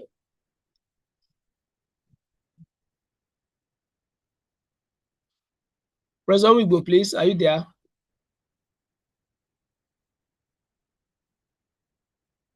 If not, I'm there, please. I'm okay, there, please. yes. Let's hear your remarks, brief remarks, please. I'm there. As the chairman, we want to hear. Thank you very much for this. Thank you very much for the opportunity to come up again. Thank you, our speaker. I really followed as Professor Kolawole told me not to stay away. I listened to you. Only that he didn't handle what I asked him to do at the beginning. But I know Professor Kolawole will relate that to him later on, I believe. But I add one more. A colleague of mine from IMEC, the desk officer, was asking for a copy of this lecture so that he will drop it on the platform of Nigerian Institute of Mechanical Engineers. I believe that will be made available so that information will go around the country. This is a very wonderful lecture, I must tell you. I learned some new strategies, though. They have been there, but one or two little things to add on it. I want to thank our guest lecturer once again. I want to thank all the people that have been around. I could see a lot of people sending a clap. emoji. I really want to appreciate all of them for staying till the end. Professor Kolawole, I want to thank you so much. I send my regards to our big daddy, Professor Olule, and the rest of the people that have always been around in our programs. Thank all of you so much. And our head of department, I have a thumb up for you. And the rest of the people that have always made this program a success, I thank all of you so much. May God bless all of us in Jesus' name. Thank you. Thank you very much. I can assure you that this program is always on our YouTube channel, different social media channel, the Facebook, it's always there, so it can easily be picked up. So don't worry, the person will have access to it. Engineer Dr. All right. Ajayi, can we hear from you too? Our special guest of honor. Okay. Yes. Thank you very much. Thank you very much. Welcome. Engineer John, thank you for a splendid presentation. I really love the way you approach this, and I believe it must have given folks in the audience one or two things to think about. So thank you very much. I also want to thank folks in the audience. They were interacting as the lecture, or should I say presentation, was going on. That's encouraging, so to say. I particularly want to charge the students on this platform, or should I say on this call, yes, to know that, you know, it is not, when we're talking engineering, it is not something that is totally abstract. Like industrial and production engineering has got so many facets to it. Procurement engineering is just, it's another one. So I want to encourage you to expand your aperture and, you know, don't put yourselves in a box. I found myself in procurement because somebody saw, hey, you have industrial engineering background, you can do this. I was like, okay, then I'll do it. And pulling from everything I learned back in the department, and that's why I always say, hey, the industrial and production engineering department made me, because everything I was taught, I was able to use later on in life. Even though when I was being taught, it did not really make too much, you know, to me. But later on in life, I discovered that all those things are actually things I needed to be successful.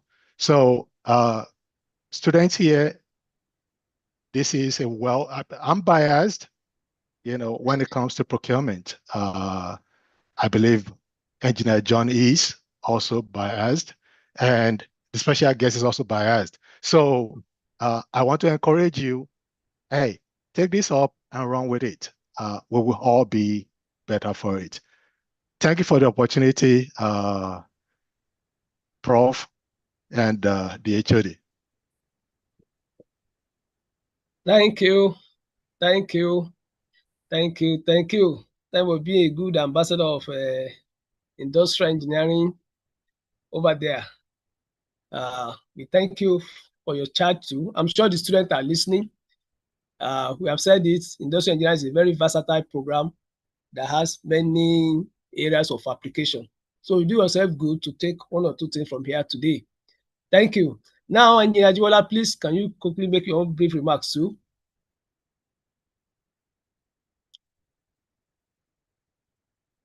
Engineer Ajibola, sir. I hope you are still there. If not, do we have people who have questions? You can put your question on the chat, or you want to specifically ask question. Yes, I can see. Pardon me, Babatunde Dosumu. I think our speaker mentioned about you. Are you the one who was HOD at Polytechnic, sir? Yes, we can hear from you. Let's hear from you. Babatunde Dosumu, I can see your hands up. You want to ask Yes. question? Yes, please go ahead. Please unmute me. Yeah, thank you very much. My name is Dr. Babatunde Dosumu, and let me first of all start by, congratulating Engineer Wole for doing justice to this presentation. It is quite encouraging.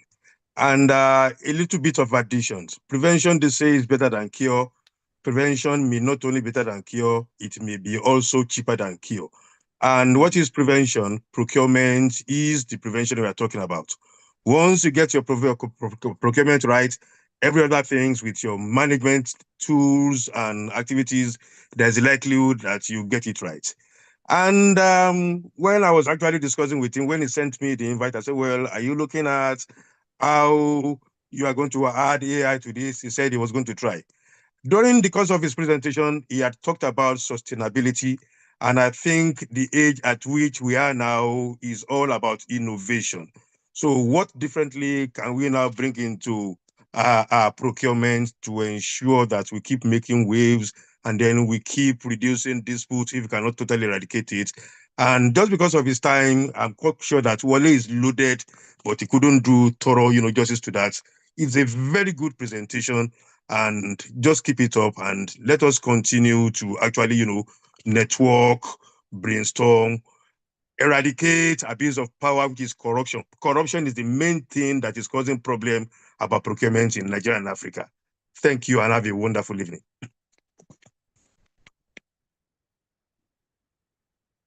Thank you, sir. We are grateful for honoring this invitation and for being part of it. Time of observation. Umar Yakub. Sorry if I didn't pronounce the name very well. Can we hear from you too? I think you are raising up your hands. Yes, sir. Good evening, sir. Yeah, good evening, sir. You are welcome. Thank you. My name is Umar Yaku. Okay. I work with Peso Energy Service here in Benin City, Edo State. Oh, so that's great.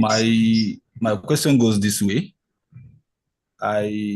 Though my boss is also in the meeting, and I'm sure he will be happy listening to this question. I have challenges where end users send in their requests without giving details explanation of what they actually want. Let's say, for example, like the initial presenters said, they'll just a big is quite different from a bureau, but there is a specific one that someone might actually want. So in this particular essence, most of the times they send in a requisition without giving detail of what is actually needed. And once you send them email requesting that, yes, okay, please give detailed information of what you want, it will take the whole of month. And within the period of a week, as a procurement officer, I get requests from the same people again, possibly maybe like 10 in a week. How do I sort out with these challenges, knowing that I have an outstanding procurement, I'm waiting for those end users to clarify on the particular item they wanted. Now, coupled with the fact that I also have another procurement ahead of me, the challenges is too bulky. Once you don't have detailed explanation of what you want, you might remain stagnant in one position, not knowing exact thing to do. So what's the way forward, sir? Thank you. Okay, that is noted. I think you can just put that one. Does any other person have a question so that the speaker will just round it off together? Any other question? Okay. Yeah. Yes. This probably may not be a question, maybe a recommendation and addition. Okay. This is Engineer Folabi. You can see Engineer Barney, sir, always there. Welcome, sir. Yeah. Thank you very much. Very sorry that I came late a little bit. I've been in Abuja trying to work on my MTN line. Engineer Wale did a wonderful job on this presentation. I did not expect him to go this very far, but he went beyond my expectation. I really appreciate what you have done. My son, who just completed his master's degree in the same in the industrial engineering, is poised to know and learn more about the procurement when I talk to him.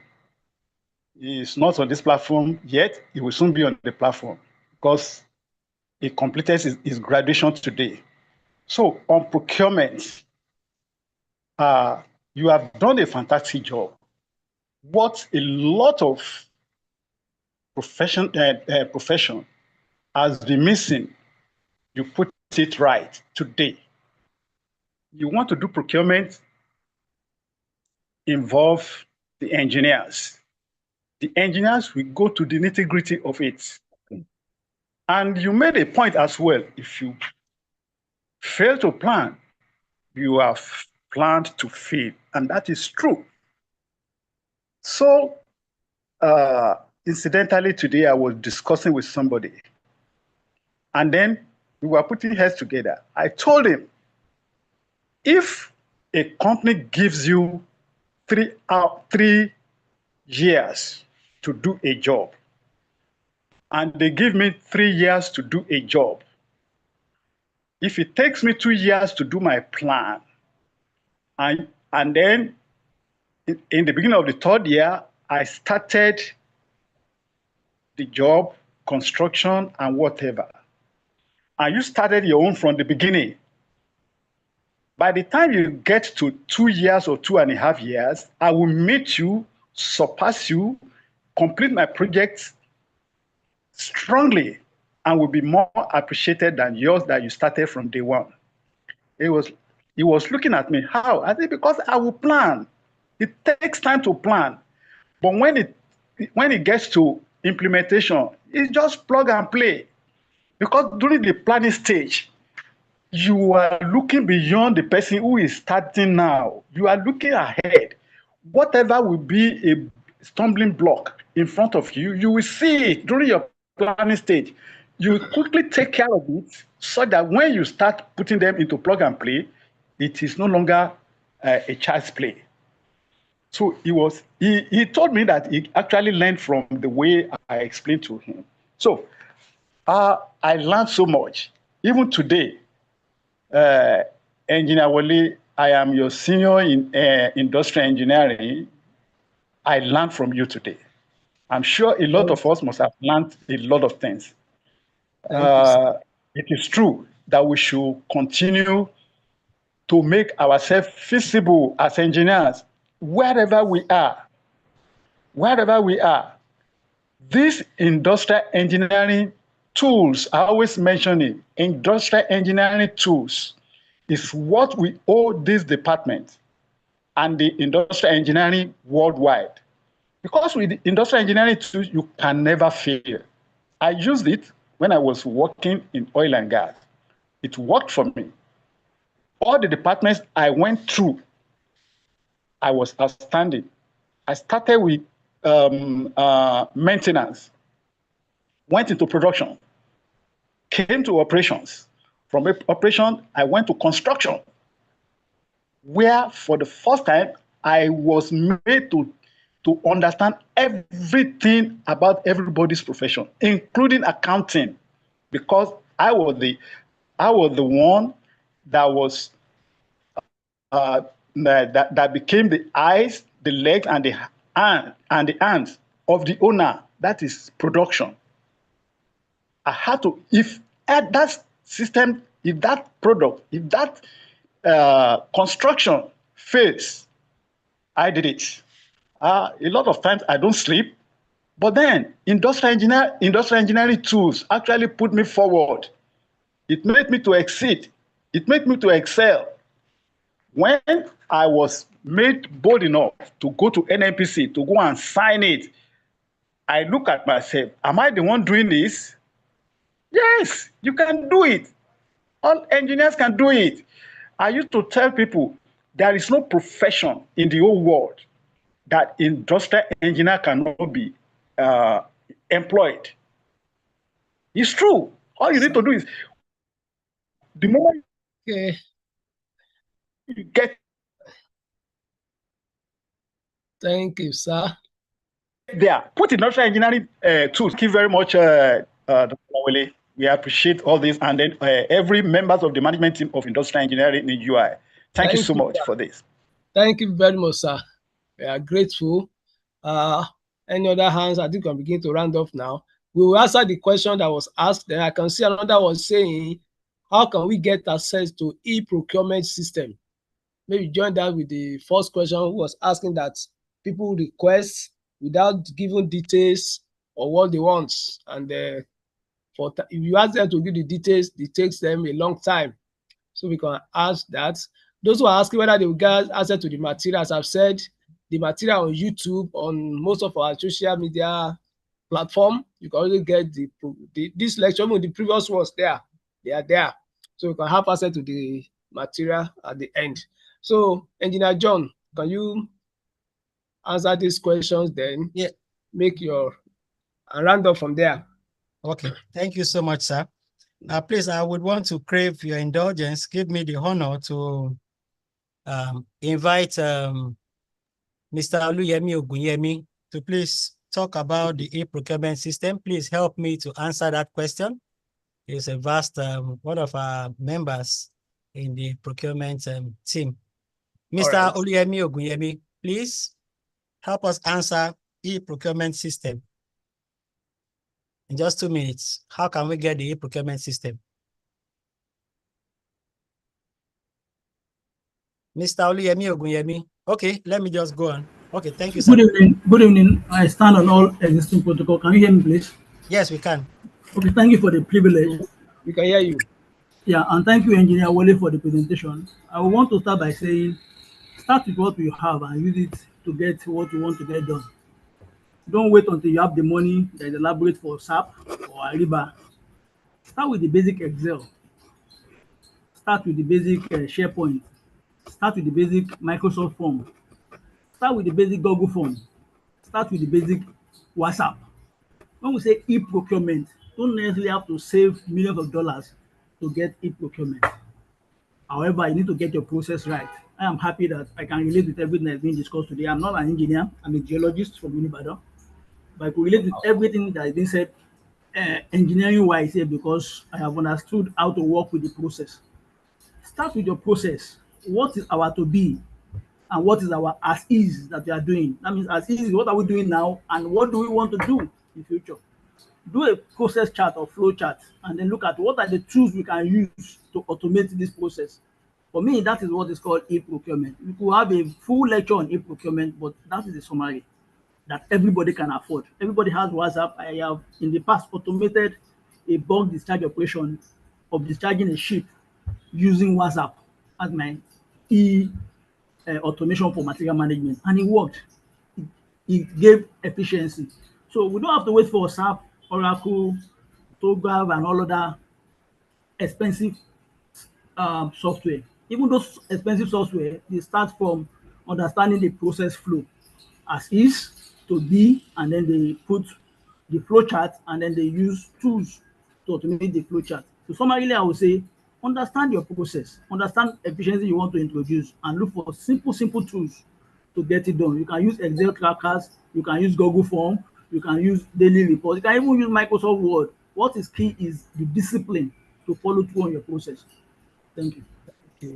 Thank you, Mr. Oluyemi Ogunyemi. Yeah, so I would just add to that. He's a fellow UIT, but like you said, he's a geologist. Okay. Worked through the land together, and we now met in the procurement industry also. He had worked in various organizations in procurement. Yes, I would add to it that the e-system, like he said, starts with what you have. You know, when I started procurement, I used to wish I knew the SAP. They would tell us, go and learn SAP. SAP was in millions then. But I knew that when I get to that stage, I was going to get to understand it. I started with Excel. It was the basic Excel, and you know what we can do with Excel, it will thrill our minds. I would say that most of those e-procurement software that we have, you will get to meet them when you get to that stage. And you know, the truth about it is that they are all user-friendly. I saw a guy when I was in Niger Dock, and I just spotted him. He did computer engineering. He was with me in the warehouse. And I said, Wale, come and do, come, let me take you through Orion, the ERP that we were using then. And because I needed assistance, procurement work never ends. It is a continuous, just like Mr. Omar said. They will bombard you, send you. Even the person that have not sent complete scope will be bombarding you for what he has sent. It never ends. So I called Wale and I told Wale, come, let me take you through this this ERP. And I took Wale through it. I tell you today, when Wale got to the US, he got working in the stores, and he came back and said, Oga, see, it's what is that thing that you taught me in Nigeria that we are using here. It is what we are using, all the ERP we are using are just similar to the one that we used when we were in Niger Dock. And so it tells us something that starts with what you have in the e-procurement system, and you will see what you can do, the wonders you can do. So for Mr. Omar, I will tell you that when people bring a request to you that is not complete, please reject it. I'm glad that I have people from my office that are here. They know that once your scope is not complete, you are not giving me anything. So I will not work on it. Because if you work on assumption, you will end up bringing what is not needed, and it will cost the company more. It will not be efficient.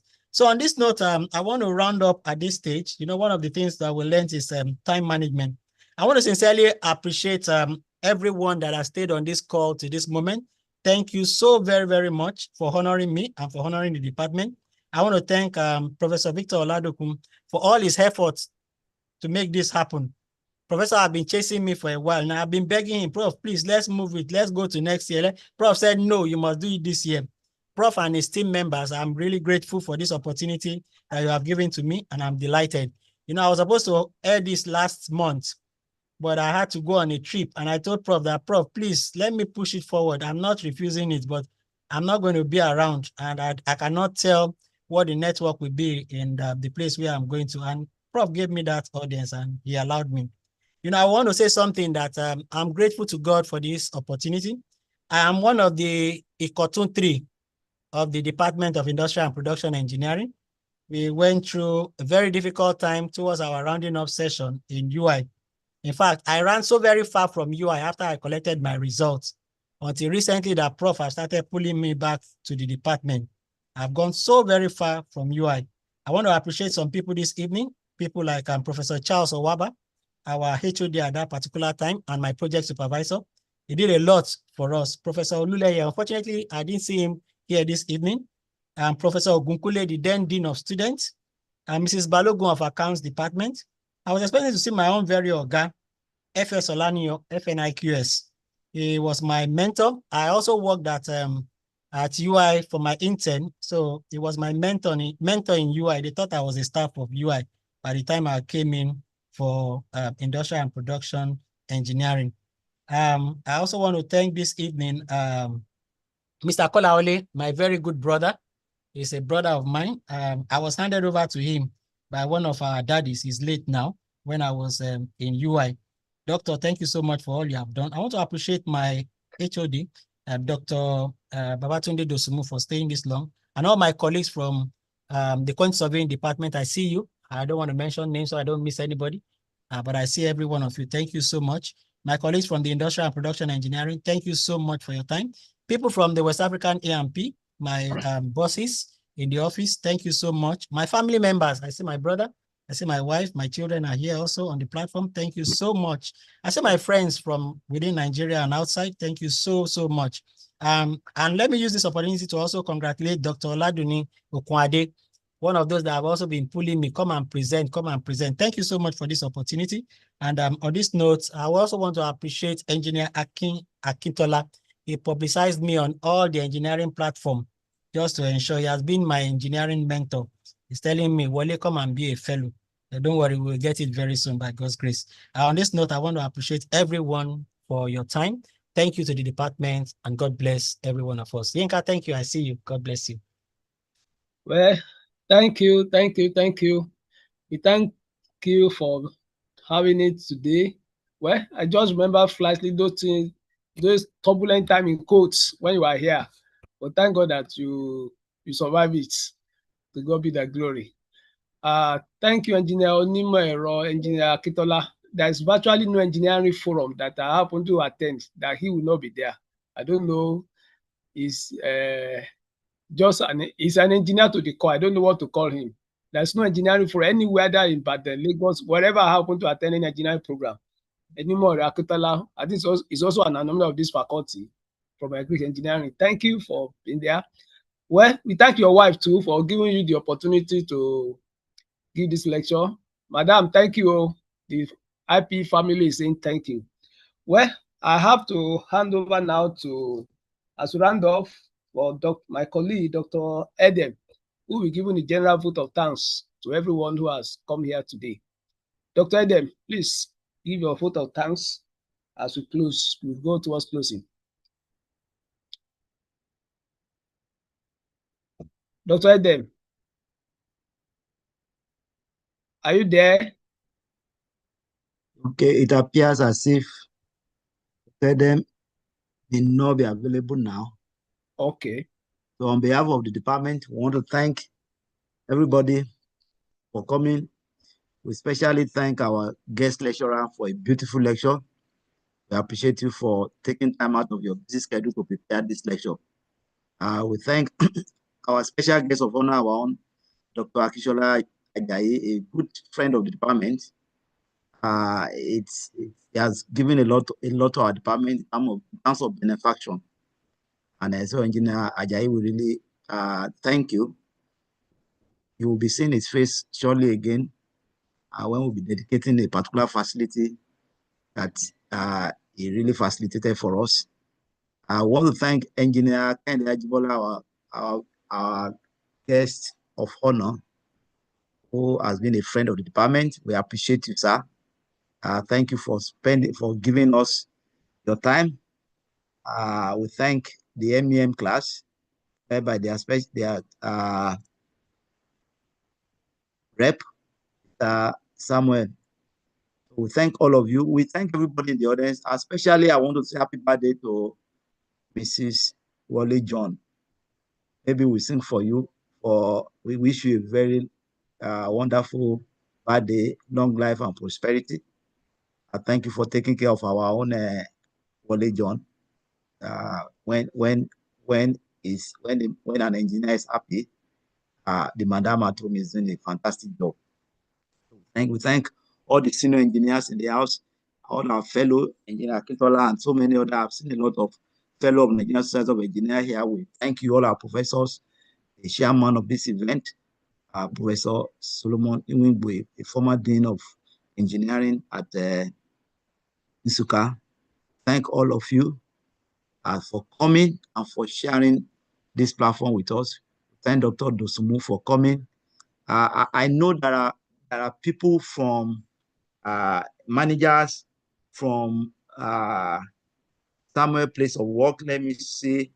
I want to thank all of you that have come to grace this occasion. We are particularly impressed. Very appreciative of you. Mr. Samuel Sholage, can you mention those of some of your colleagues on the platform? I don't want to miss their names. Can you mention them? All right, thank you, sir. So we have our Mr. Babatunde Oshinowo, Engineer Adewale Samotu, Engineer Rotimi Agbejule, Mr. Engineer Shola Oyeyemi. These are our managers at Friesland Campaigner, Wampo in Lagos here. Thank you. We really appreciate you. I want to appreciate one of my mentors and pastor and leader from university, Pastor Bruno Okpara. Pastor Bruno Okpara was my pastor back then in OAU, was the president of Evangelical Christian Union, and he has continued to look after us, since we left school in 1995.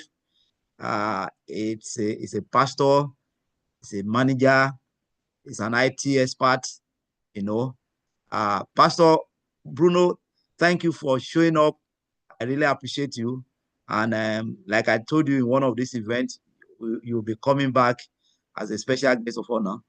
Those are the people that influence us when we were growing up in the university.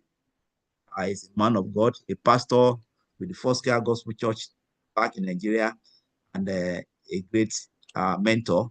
Thank you, Pastor Bruno Para. We really appreciate you. I can see your face here. I see Dr. Engineer Abe. I see Engineer Abe. Engineer Abe, we really appreciate you. Thank you for coming. All of you are friends of the department. We really love you. We appreciate you. You are helping us to shape our students' life. What your presence means a lot to us, because all we are trying to do is just to show our current students that education is not a scam, that hard work pays. And so when you join us every month, you are helping us to show yourself as role models for those children. And these are wonderful people. These are the future of tomorrow. And anything we can do to make them to be hopeful about the Nigerian situation, about the future, we should all do it. So we appreciate all of you. I can see many of you that I may not be able to mention, all our old alumni. I can see Phylum Integrated Services, a great company that's always taking care of our students. Engineer Oladipo, and many of you. If I don't mention you, don't mind me. It's because my screen is a bit tiny, so I'm not able to see everybody. We thank you all for coming. I wish you a lovely night, a lovely morning, wherever you are. Join us next month for a beautiful edition where we'll be hosting one of our most beloved alumni, Engineer Waris Sanusi, who will be talking on an important topic next month, Friday, December 12th. It's going to be interesting. Waris is one of the newest generation, but one of the alumni that we really love, and is doing greatly. We work with Seplat Energy. So please join us next month. I also want to encourage you to, those of you who are interested in MSc, BSc, PhD, admission is still on. You can apply to any of our programs. You can encourage your friends to apply for our program, and you will enjoy coming to our department.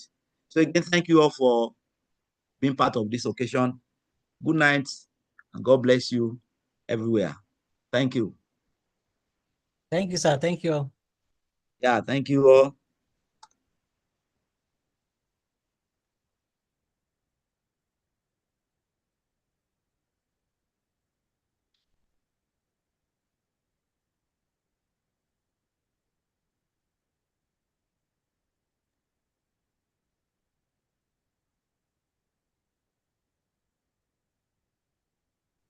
Thank you.